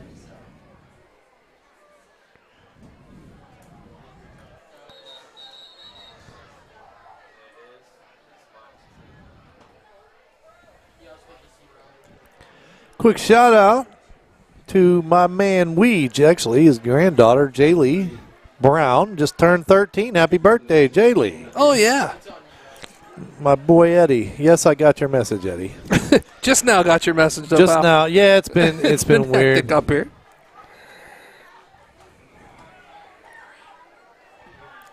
Amy Clegg tuning us in as always. Got a nice little message from her. A funny one.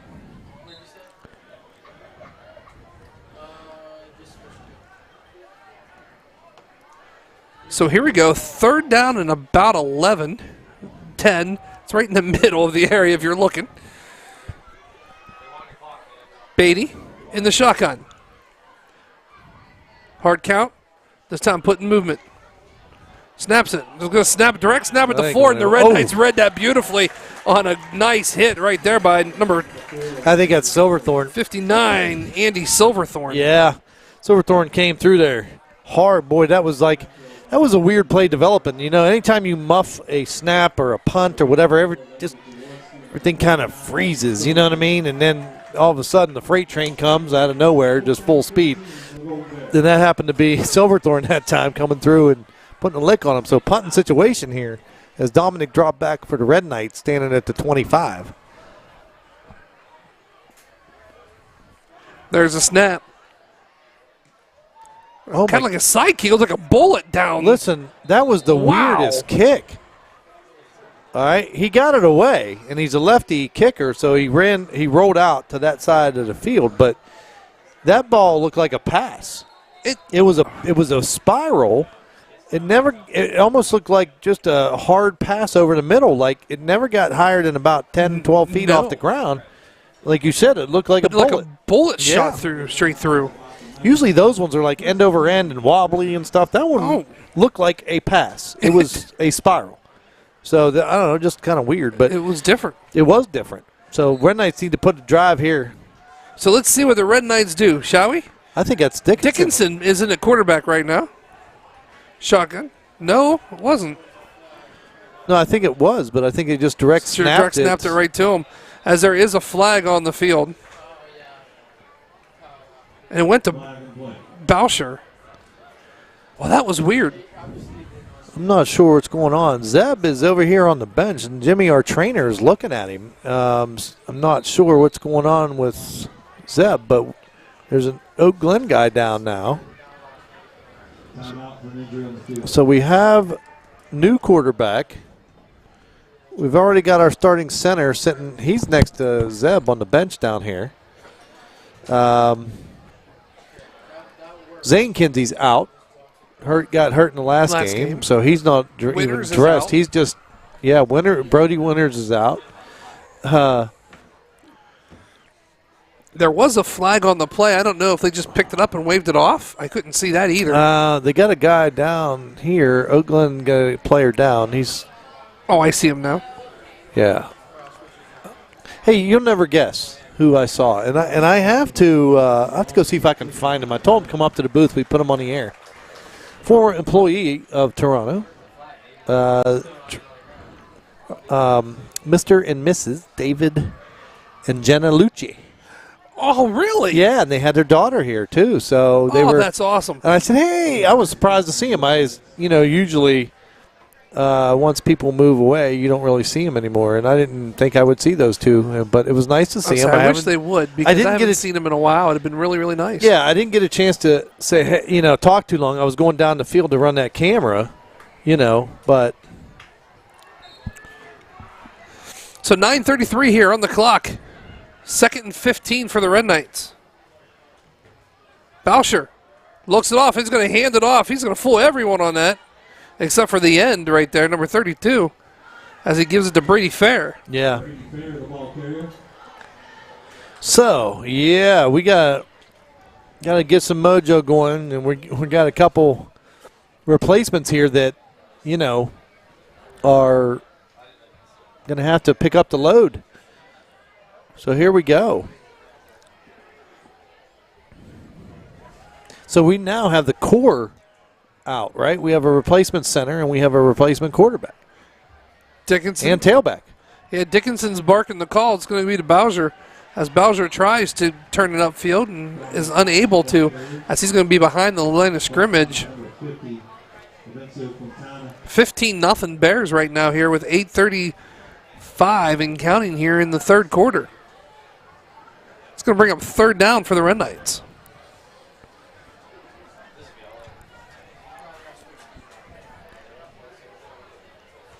Well, third and long, not in a situation, and deep in your own end zone, but we got to get some positive yardage here. If we don't get it, we got to give us a little room to at least get a decent punt off and change the field position in our favor. Now we're going to get a flag. Not sure. Do we have? No, they're going to call a timeout. Red Knights. Did they call the timeout or did? There's a flag there's on a the flag field. on the field, and then there's also a timeout. They're waving the flag. They're waving the flag okay. off. All right. I was going to say, because there's 2 or 3 flags on the field, but he just waved it off. So they must have got the timeout in time. And so we're going to regroup here. But like I said, 3rd and 13, ball on your own 16-yard line. We got to get a little bit of breathing room. If we don't pick up the first down, we still got to get a little bit of breathing room so that we can get a decent punt off and flip this field. You know what I mean? And maybe pin those guys down there and then get good, better field position. But obviously we'd like to pick up the first down here. Absolutely. Oh, yeah.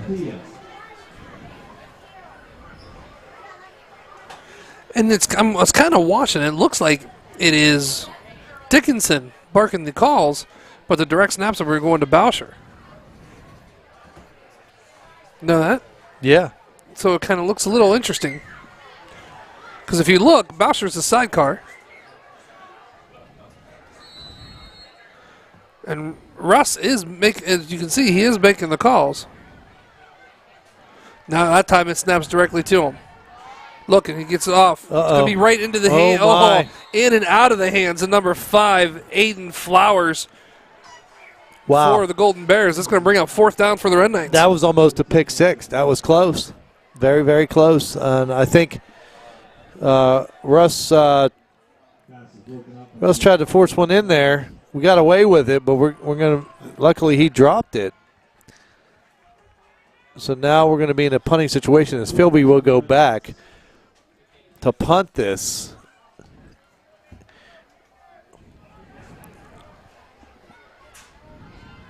Standing at his 4-yard line. So, yeah, Philby's back there, deep back. It's going to be a fake. Fake. Uh-oh. He's going to get back to the 15 and then hits a wall, and that's it. And so really short field here for Oak Glen.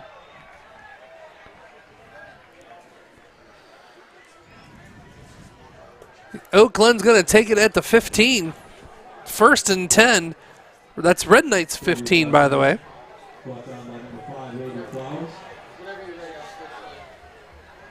First and 10 Red Knights. Correction. First and 10 Golden Bears. Wow. So I'm kind of looking here to see. They are able to get a first down still right around the 5-yard line. Ooh. Beatty's going to go under center. Looks. Motion. Going to hand to number 32 right up the middle, and a nice job right there by number 13 for the Red Knights. That's Nolan Dickinson, who goes right low and gets him by the shoes. Well, this is a big stop here. We can't go. I mean, you don't want to go down 3 scores. No. I mean, it's not impossible to come back, but obviously you're starting to dig a hole. 2 scores, still a lot of time. You know, you can get, but 3 scores puts a lot of mojo in the Oak Glen camp. 2nd down and 7 as Beatty goes under center again. Another motion. Going to hands it off to number 32 once again as he's going to spin down to the 10-yard line. That's going to be... Who? That's what I'm yeah, 32, but who's 32? It looked like it says Anthony Bart. Okay. That's who it was. Was it? Was I the right number? Yeah, it was 32. Yeah, I agree with you. Short game. Third and medium here, 3rd and 5. 3rd and 5, ball sitting on the 10. Under center. Looks. Hands it right off to him again. He's not going to have a chance to go anywhere as the defensive line did a nice job right there. Boucher right there for the tackle. Seth Thomas is there too as well, 53. So it's going to be 4th down and 4. Ball sitting on the 9-yard line here. 6:05 and counting here in the third. 15-0 Red Knights. Or I'm sorry, 15-0 Bears. Looks like I wish you were right the first time. I do too. 15-0 Red Knights, well, but look at this. They're going to try a field Richmond's goal. going to come out to kick it. Beatty's going to be the holder. All right. There's the snap, the hold, the kick. It is up. I think he got it. It is. He did. Good. So with 5:43 on the clock, the Bears put it right through the uprights. 19-yard field. Oh no, 26-yard field goal. 26. Yeah, 26-yard field goal is good. To make it 18. Nothing. Bears. I'm just stunned. I think that's why I'm just kind of like. Yeah, I know. I'm trying to help you out a little bit. I mean, again, still a quarter and a half left, but we haven't been able to get. How many times have we? How deep have we been on their side of the field? I'm just trying to think. Past the 40. We got down to the 18 before halftime. Okay. Yep, that's right. All right. So I do see Zeb up now. I'm not sure. He's kind of gimping a little bit. Not sure if he's going back. He's having trouble putting pressure on that left foot, left leg. Something's going on there. So I'm not sure we're going to see him. I don't know. He's up and walking, but don't know yet. How about a nice kick return here? Dom's due for one. He is. The funny thing is, though, the Golden Bears are playing it right and keeping that ball away from him. Yeah. You know what I mean? But you also have Aiden Philby back there who could be a threat too as well. Oh yeah. So here we go as Richmond set to kick. There's the kick. It's a little tiny squib. It is going to go all the way back. It's going to be taken as he goes to the sideline. Hit, stays straight up, and then goes out of bounds right at the 35-yard line. And that was number 10, Patrick McEwen. Yeah, McEwen. Actually, it's an effective kick. They pin him on the sideline. And pretty hard to start your wedge over there, your return wedge, and get guys blocking. And it actually got fairly deep. I mean, it's almost like going out of bounds, really. We're starting on our own 35-yard line.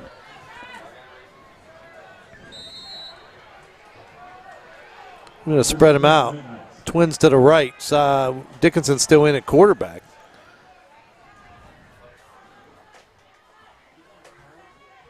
Going to switch it. Calls the audible. There's a snap. It's going to be handed off to Boucher. Boucher has some room as he gets to the outside. Yes, he did. He turned the corner. 50, 45, 40. And a nice tackle right there by, well, guess what? Number 3, Greenleaf, to take him out of bounds. I'll tell you what, that there is a spark. The game had just that. I mean, not a lot of energy over here. Even from the fans. And when you're sitting there and you're watching, you need something to spark the momentum. Absolutely. That play could do it. That was a nice gain. Good job by the Red Knights. That's a first down and a whole lot more as the Red Knights come to the line of scrimmage pretty quickly. 5:29 here as they hand the ball off. He's going to kind of dive forward past the 30 to the 28-yard line, close to the sticks, right. But it might be a yard short. So our halftime adjustment is let's put Boucher at tailback. Hey, who knew? Yeah, get him some blocks, let him find the holes, and then let him turn on the Jets, right? Nice job by the Red Knights here. Good adjustment. Red Knights moving the ball. 4:56. Hands the ball off again. This time, finds some more room. Bowser again crosses the 30-yard line to the 28. That's going to be good enough for a Red Knight first down. Yeah, we're getting a steady dose here of the ground game, and Boucher's that spark right now.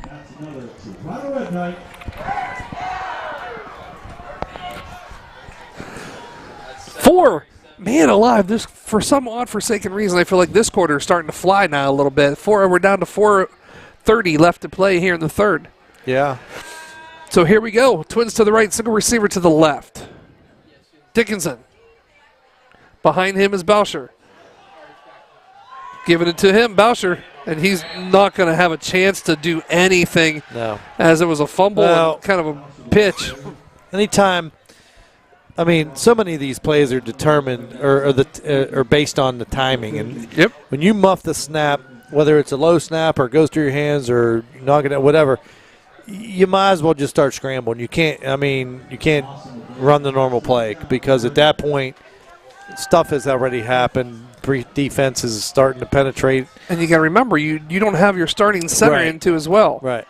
As he goes to Philby. Philby going to take it. He's going to try to get to the outside. He's not going to have a chance to do anything. I'm telling you what, the Golden Bears do a nice job on that end. Well, the thing I think that I've noticed is that they swarm to the ball. Very well. You know, like they may get beat, but they got 5 or 6 guys that'll come and swarm on that, take down whoever has it. So they have forced now a 3rd and 19. Again, just shooting ourselves.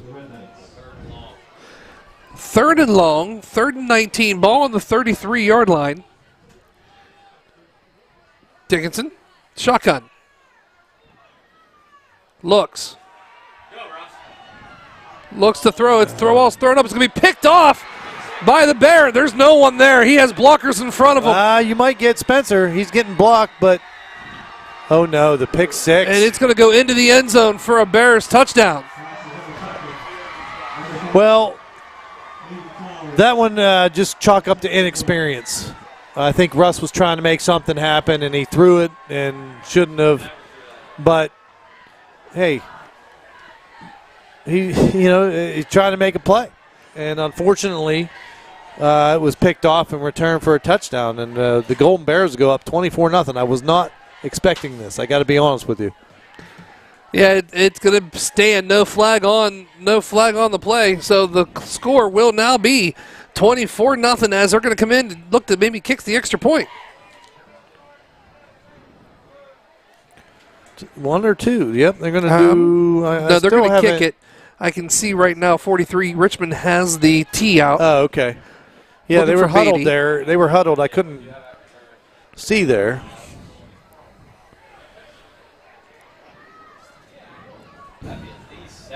.245 on the clock here. There's the hold, the snap, or snap the hold, the kick. It's up, and Richmond has been pretty much straight on. He's a pretty good kicker. As it is good. Yeah, I mean, he's got a pretty good kicker. He made that 26-yarder. And but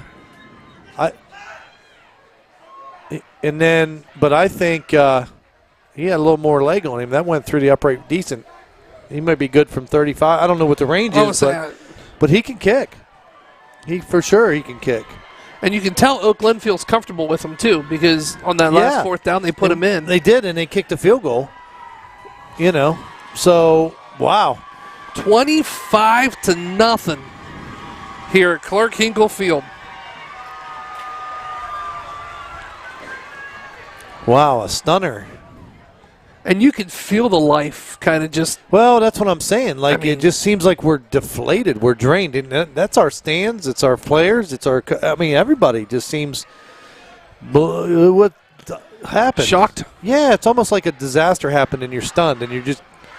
Everything's foggy. You know what I mean?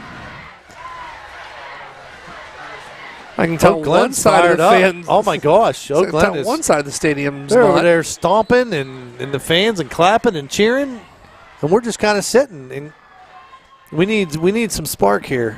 I thought we were going to have it. Oh, through the wickets of Orrin Scott, but picked up by Philby. Philby looking, kind of shakes a little bit, doesn't do anything as he is taken down right at the 28-yard line.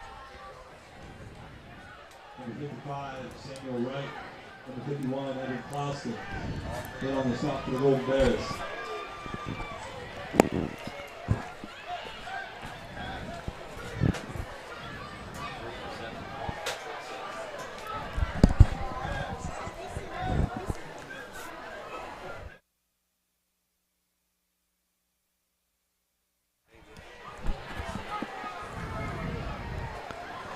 So here we go. 2:33 on the clock, 1st and 10 for your Red Knights. Ball sitting on the Red Knights, 27-yard line. First and 10, Red Knights.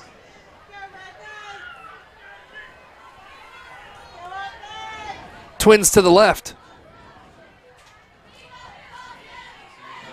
As they're going to hand it off to Boucher. Boucher tries to get to the outside, gets pulled down by number 10. And here comes a flag. We got a late flag. Let's see what happens here.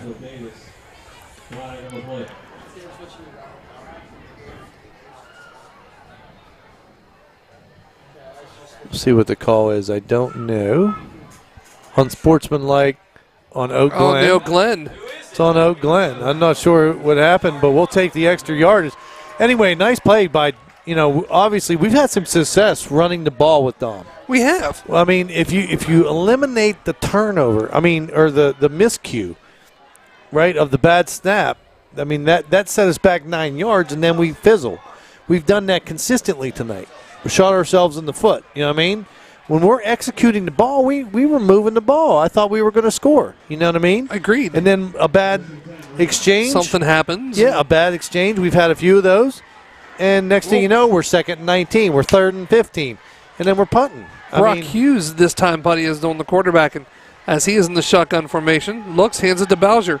Bowser finds the hole again up the middle as he gets there to at least the 47-yard line, 46-yard line. They're going to say about the 47.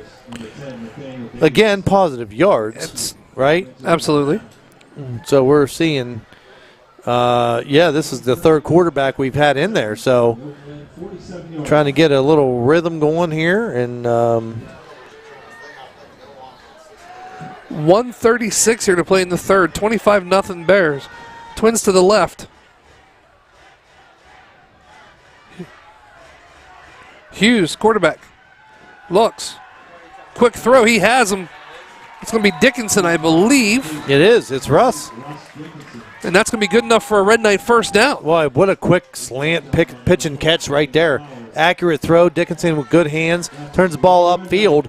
And Red Knights desperately need to get in here and get a score to answer those. We're down now 4 scores, really. Pretty much. Just because of the extra 2-point conversion they did earlier in the game. Exactly. Twins to the short side of the field. Hughes. Shotgun, looking to throw. Looks, quick release, he throws down. It's going to be jumped. It's going to be incomplete.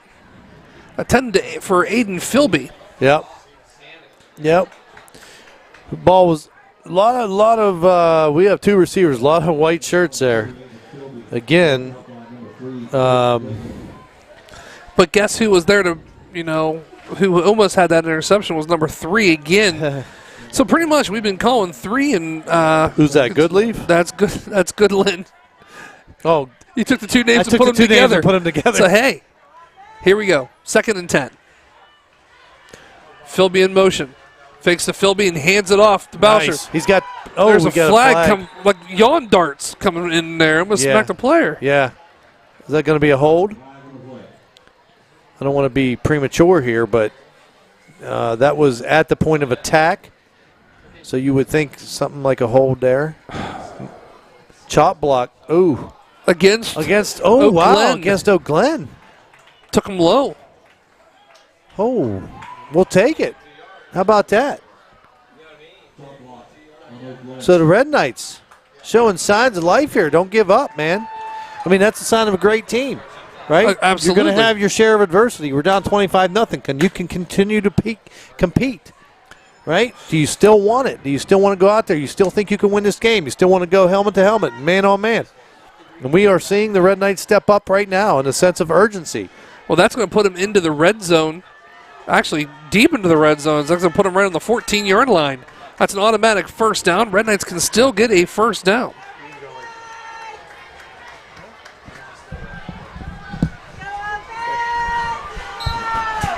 Here we go. All right.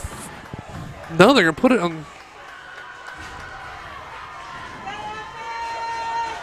Looks. Going to hand it off. Oh, Bowser going to get to the outside. He's going to try it. He's going to fly to the 5-yard line. Yep.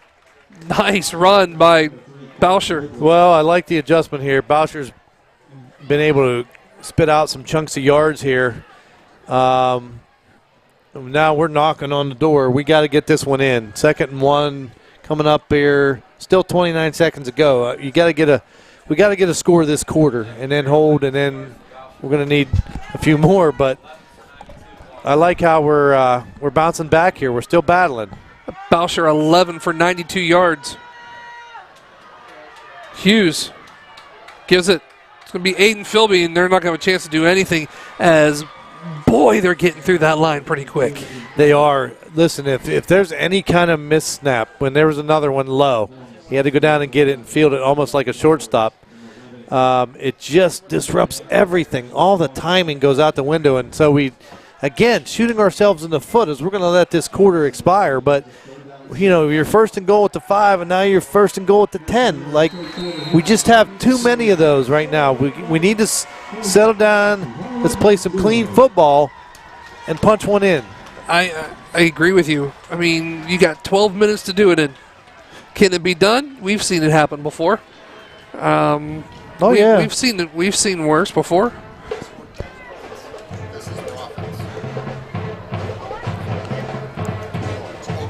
Oak Glen, 10 points and only 2 yards of offense. That quarter. That quarter? That quarter. They got 10 points. Well, they had a pick 6 and a field goal. Yep. Once again, it's not that I came up with that by myself. It's J.J. Liddick and Barkus beside me. I just can't believe it. And what I mean by that is if you think I did the math that quick in my head, you are completely mistaken. Well, did we do our sponsors and everybody? We did, but we need to do them again for this quarter or this half because that quarter flew by. It did fly by. Next time we get a little bit of a break here. Maybe after the Red Knights punch this in. Yeah. Yeah, we could do that. Well, here we go. As Oak Glen trots back out onto the field. Red Knights already there, getting in formation, so pretty close to getting this one. But a goose egg for the Red Knights after 3. So here we go, 3rd and 6, ball sit on the 10-yard line.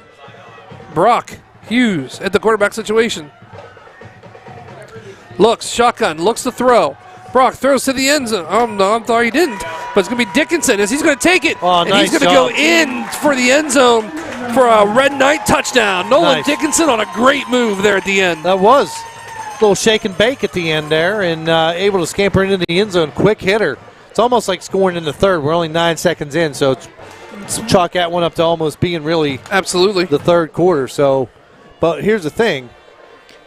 We now have the clock to worry about.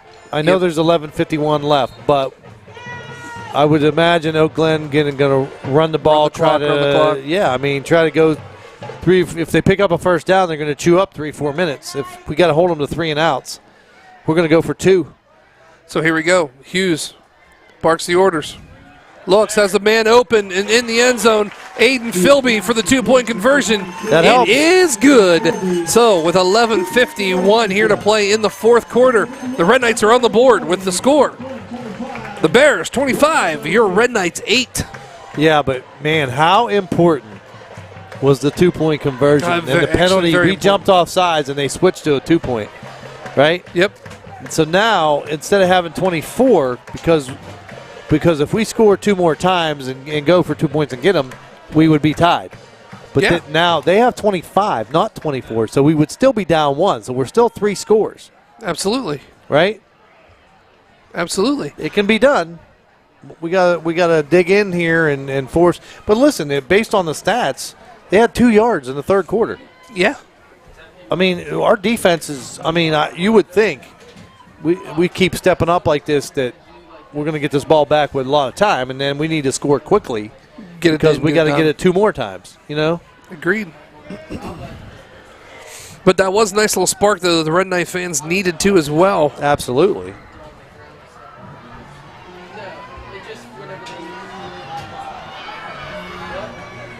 So here we go. Interested to see what the Red Knights do.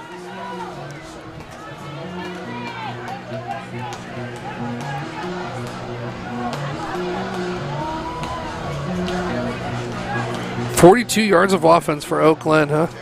If we take out the 2 long runs of this, that's for the game, correct, JJ?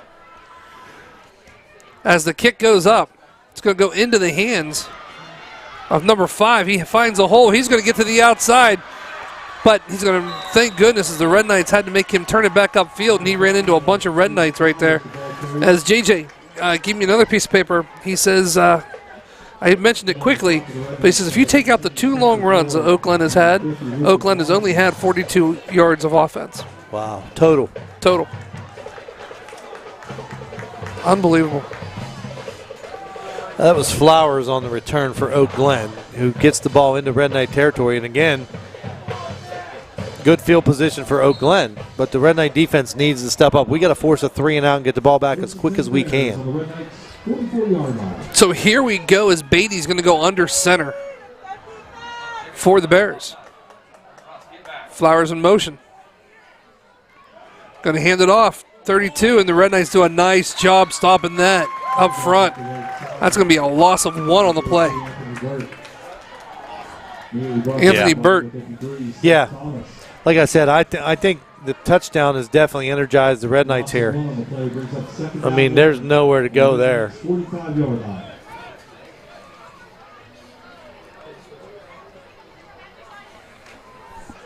11:15, the clock is continuing to run. It's interesting to see if they take the play clock down 2-1. Yeah. As there's 10 seconds on the play clock.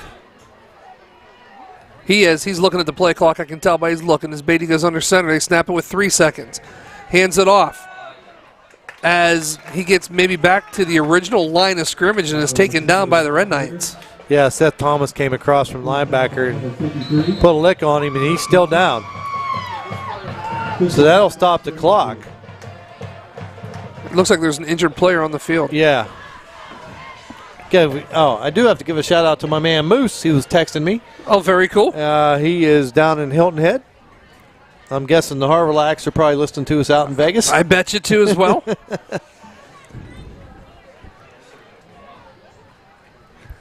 Also, take a look at some of our sponsors in the quick version, shall we?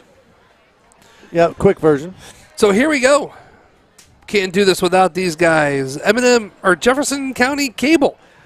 Can't do it without Bob and all them guys. I mean, always there when we have when we phone call, and our news partners, so we truly appreciate them. J.E. Foster Funeral Home. Jay and his dad, Jeff, were pleased with their emphasis on family, carries over to yours.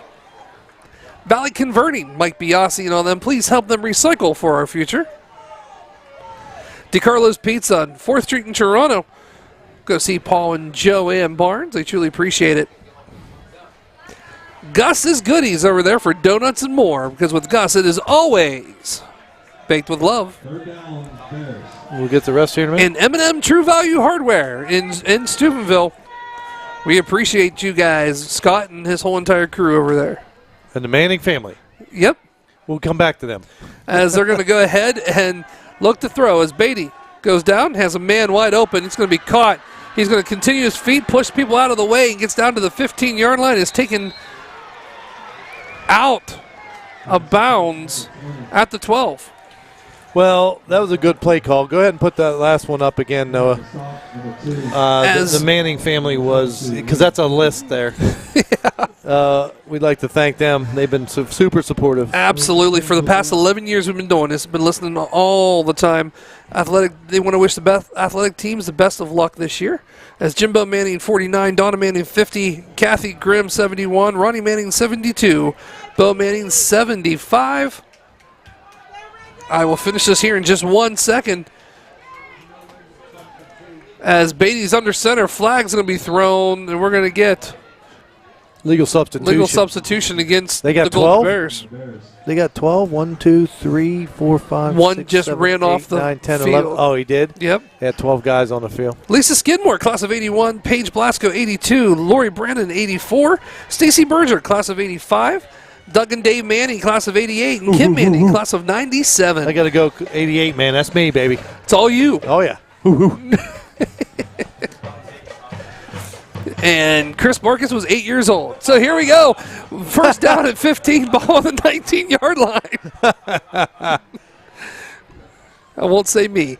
As Beatty under center looking for bringing in the motion. Looks.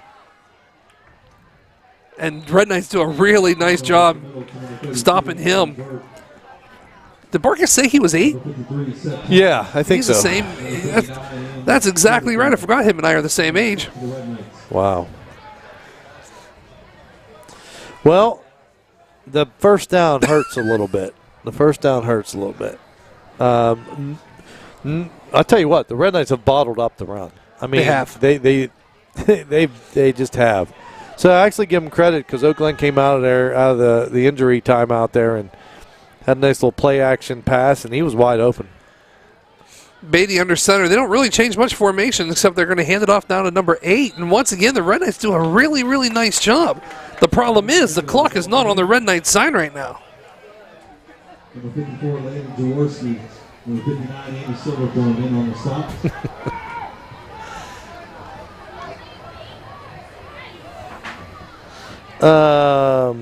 Well, the thing that I don't like, I mean, we're down to 8:30. They took over with like 11:52. Yep. Right? So they've run 3 minutes off this clock.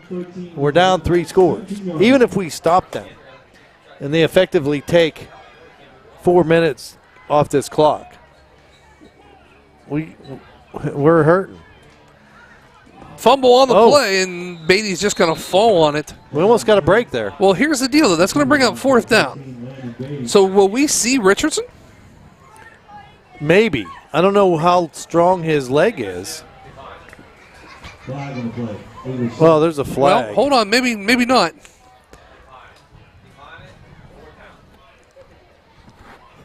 I think might be a legal man or legal shift. Yeah, legal shift. And it's going to be declined against the Red Knights. So it's 4th down.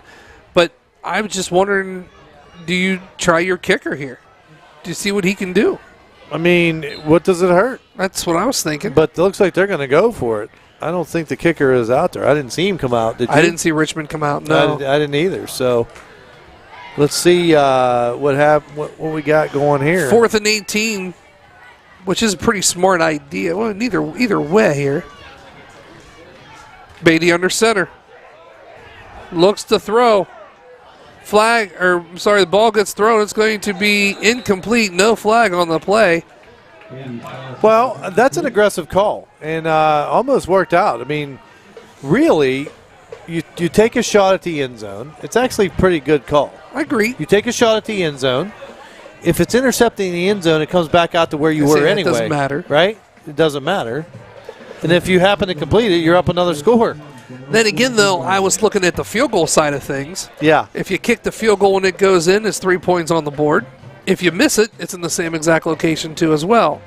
I was just wondering if they trusted their kicker. You know what I mean? For maybe games they might need later down the line as Red Knights go into the diamond bunch form over here to the right. Looking to throw. Hughes down the sideline. They're going to say he's out of bounds. It was intercepted by, guess who? Number 3. Did he run Colton into Goodland. Did he run into the bench? I think he did. He's down on the sideline over there. I think he ran into the bench. He tried to keep his feet in, and he couldn't. But the safety came over the top. You could see that one coming. Trying to get Dom. Yeah. They're gonna, and he is the safety. Yes, he is. Right? And so he came from the center of the field over the top to almost pick that one off. As Looks he's like it's an up ankle. and he's up and trying to walk it off, but So here we go. Shotgun formation. Red Knights. Hands the ball off. Dominic. Bauscher tries to get to the outside as he gets to the 30. About 7 yards for Bauscher. I tell you, it didn't look like it was going to be a 7-yard run. No, but I like the way Bauscher runs. Yeah, I do too. If he can turn that corner, I mean, he could be gone.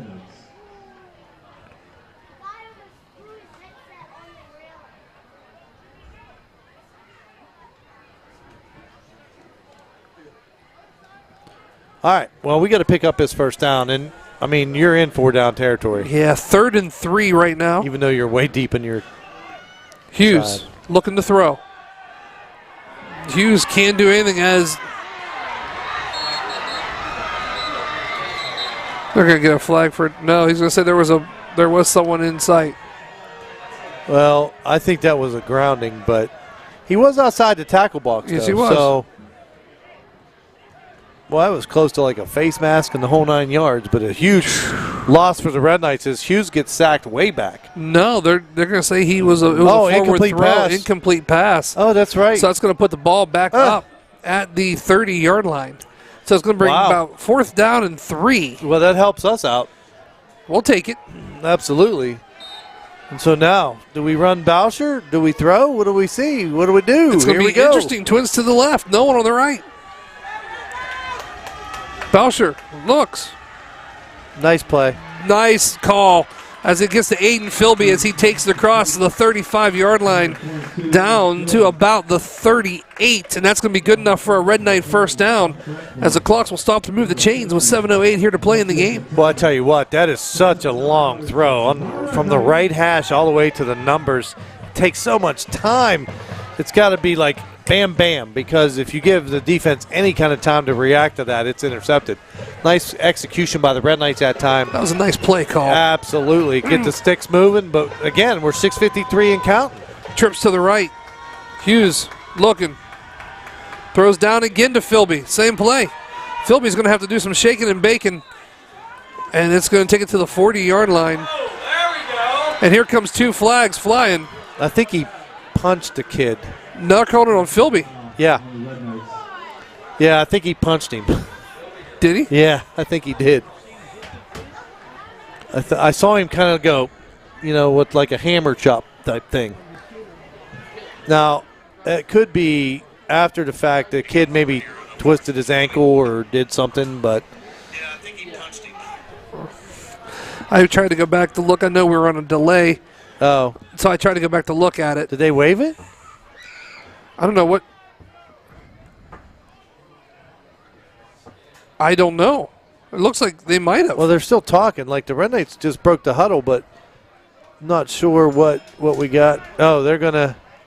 He never did signal what it was. You know what I mean? But that's a 15-yarder on the Red Knights. Going to back that all the way back up to what, the 25? Yeah. So now we go back to being second down and what you like to call a country mile. Well, and I get the frustration, but you got to keep your emotions in sometime.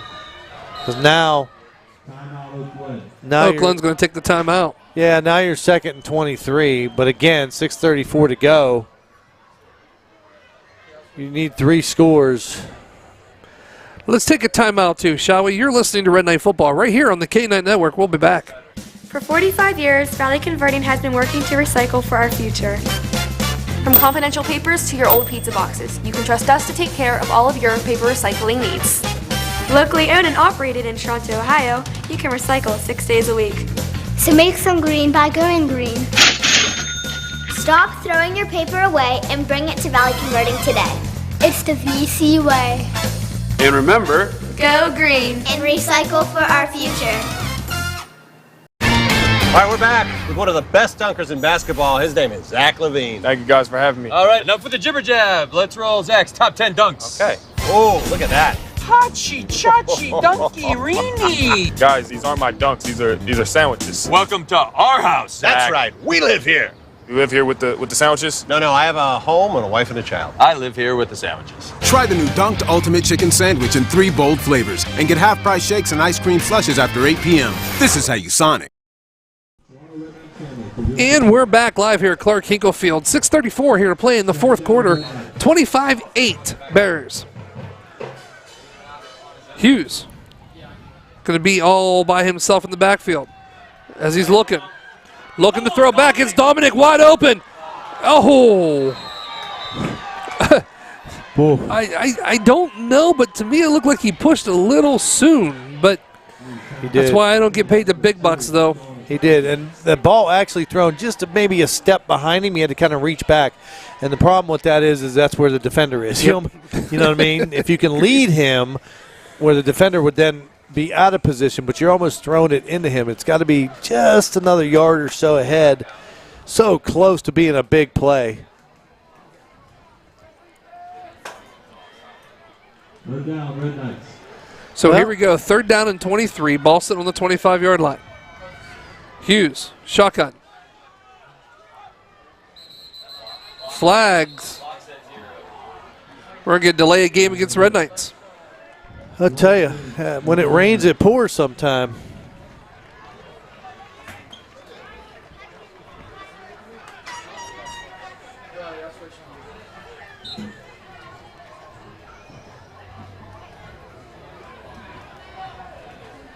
Third and 28, I want to say.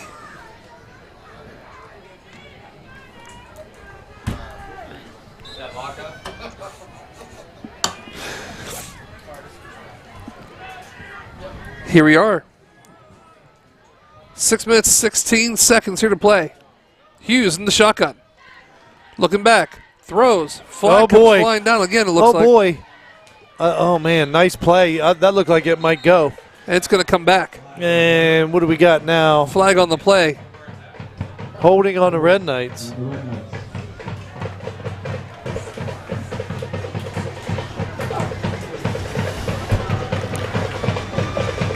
So we got holding on the Red Knights. That's going to back us up to 3rd and 38. We're not going in the right direction here. No? No.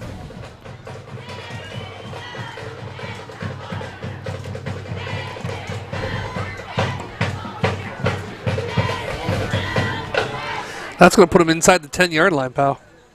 Wow. Not by a lot, but well, we'll just call it the 10. Maybe the length of a ball. But yes, I agree with you. Oh boy.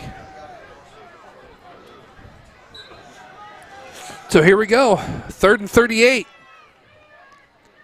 Hughes, shotgun. Looking, here they come. Philby runs into his own guy, but he's trying. Gets a block. Yeah, he's Keeps on his moving. feet. Yeah. But not much gain there as they get across the 10 up to about the 12. Short pickup. So now it's 4th and 35. I don't know. I might kick it. I mean, seriously, what's the point in going for it now? I mean, well, I agree. You know, but it was just kind of interesting because you're down, like you're going to kick from your end zone. I'll kick it. It's like probably, yeah. Yeah, I think I would kick it. It was just funny the way you said it. That was all. Yeah.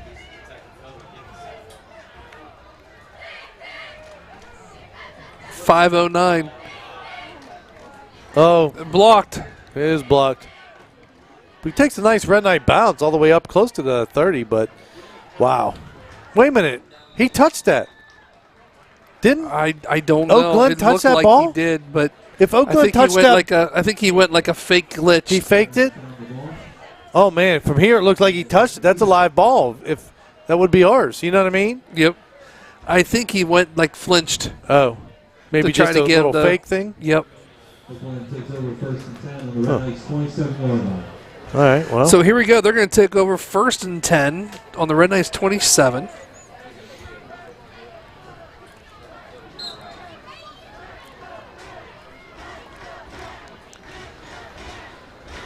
All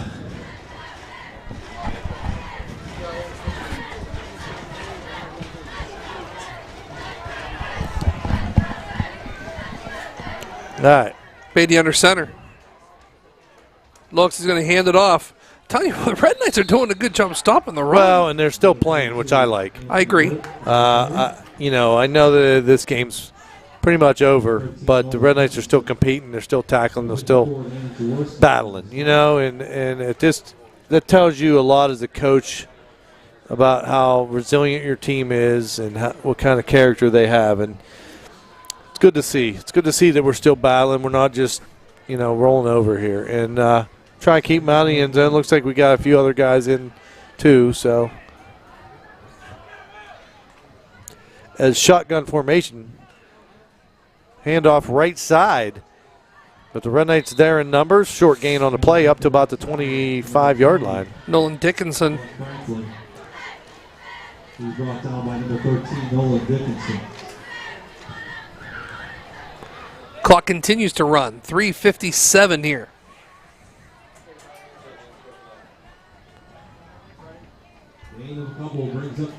Red Knights back in action next week here at Clark Hinkle Field as the Wildcats from Edison High School comes in.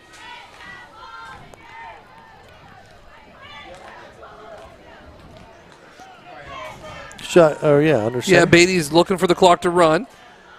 Going to hand it off of the middle. Gets to about the 20-yard line. And that's where he's tackled. It's going to bring up 4th down again here in about, let's see here, about 4. Now here's that question again. You know, do you? Obviously they're not, because, you know, that would be a 38-yard kick. So he made it 26. And it had a little bit of extra, but I'm not sure he had enough to get through from 36 or 8.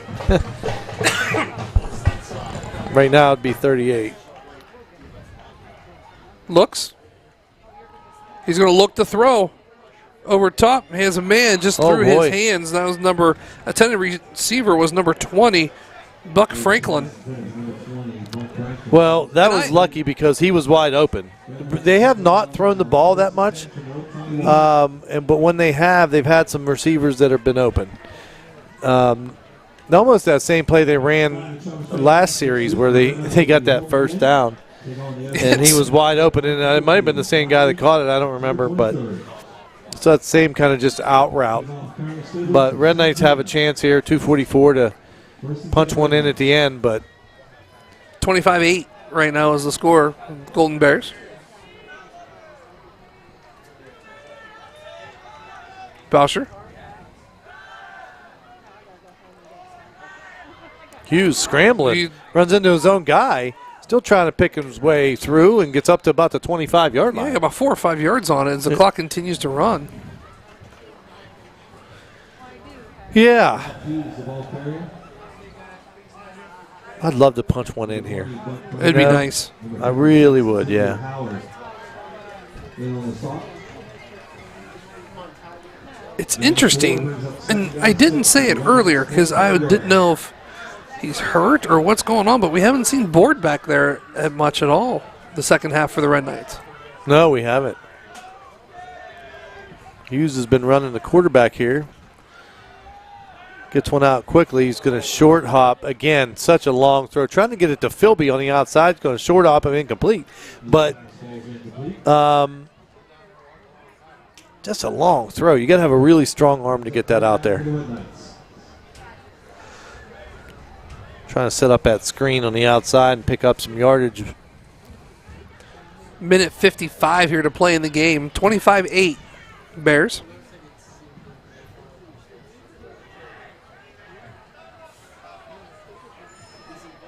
Third down and 6. Ball on the 25. Hughes in the shotgun. Gives it right up the middle. He has a man. It's Boucher. If he can get through it, he did. He got through the 30 to the 35-yard line. Good enough for a Red Knight first down. I'm surprised that play got as much yardage as it did, because Boucher and Philby almost tripped each other there. They kind of did partially, but Boucher able to keep on his feet and then find a hole somehow and turn on the Jets and pick up a first down. But, again, time not on our side, and we're down too much. But, again, we still have enough time to punch one in here. Dominic, 13 carries for 109 yards. As Hughes hands it off. There he is, Spencer. I think that was Spencer Board. Yep. Again, another low snap, had to be fielded like a shortstop. Able to at least get back to the line of scrimmage, as opposed to, you know. Absolutely. So, the clock's continuing to run here, coming up on the 1 minute mark. 1 minute left to play, like you just said. Under 1 minute, actually. Second down and 10, ball on the 35-yard line. Hughes. Pitches it out. Spencer. A tackle behind the line of scrimmage. If we They are called his so name, quick. they are quick. They're a quick and physical team. I mean, I think we just got kind of shocked tonight, you know what I mean? And Ovencino Contiana.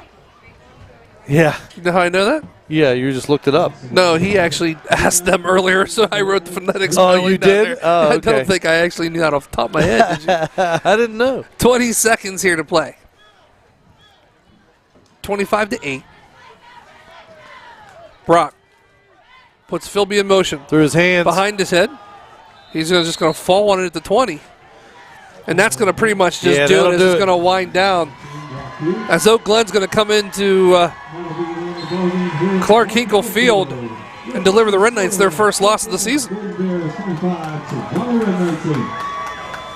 Wow, I'm stunned. I'd like to ask everyone to help keep our stadium clean. Please look around, pick up any trash as you get up. Well, not much to say. Let's wrap her up and get her out of here. I mean, pretty much. I mean, once again, congratulations goes out to Marin Donnelly, the 2022 homecoming queen. And also, we want to tell everyone from the staff from Toronto High School to the students of Toronto High School, be safe tomorrow night. Enjoy your dance.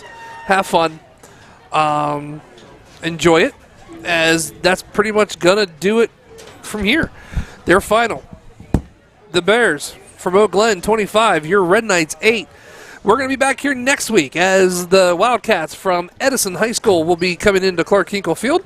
That game is kickoff at 7. We'll be on the air about 6:40 for pregame with the Toronto High School Red Knight Marching Band and a whole lot more. So for Mr. Rob Suffaletta, Mr. Ty Suffaletta, Brendan Suffaletta, Noah Craffa, and Miss Riley Fisher, we thank you so much for watching us here tonight. Take care, everyone. Be safe. Have a great week, and we'll see you next week.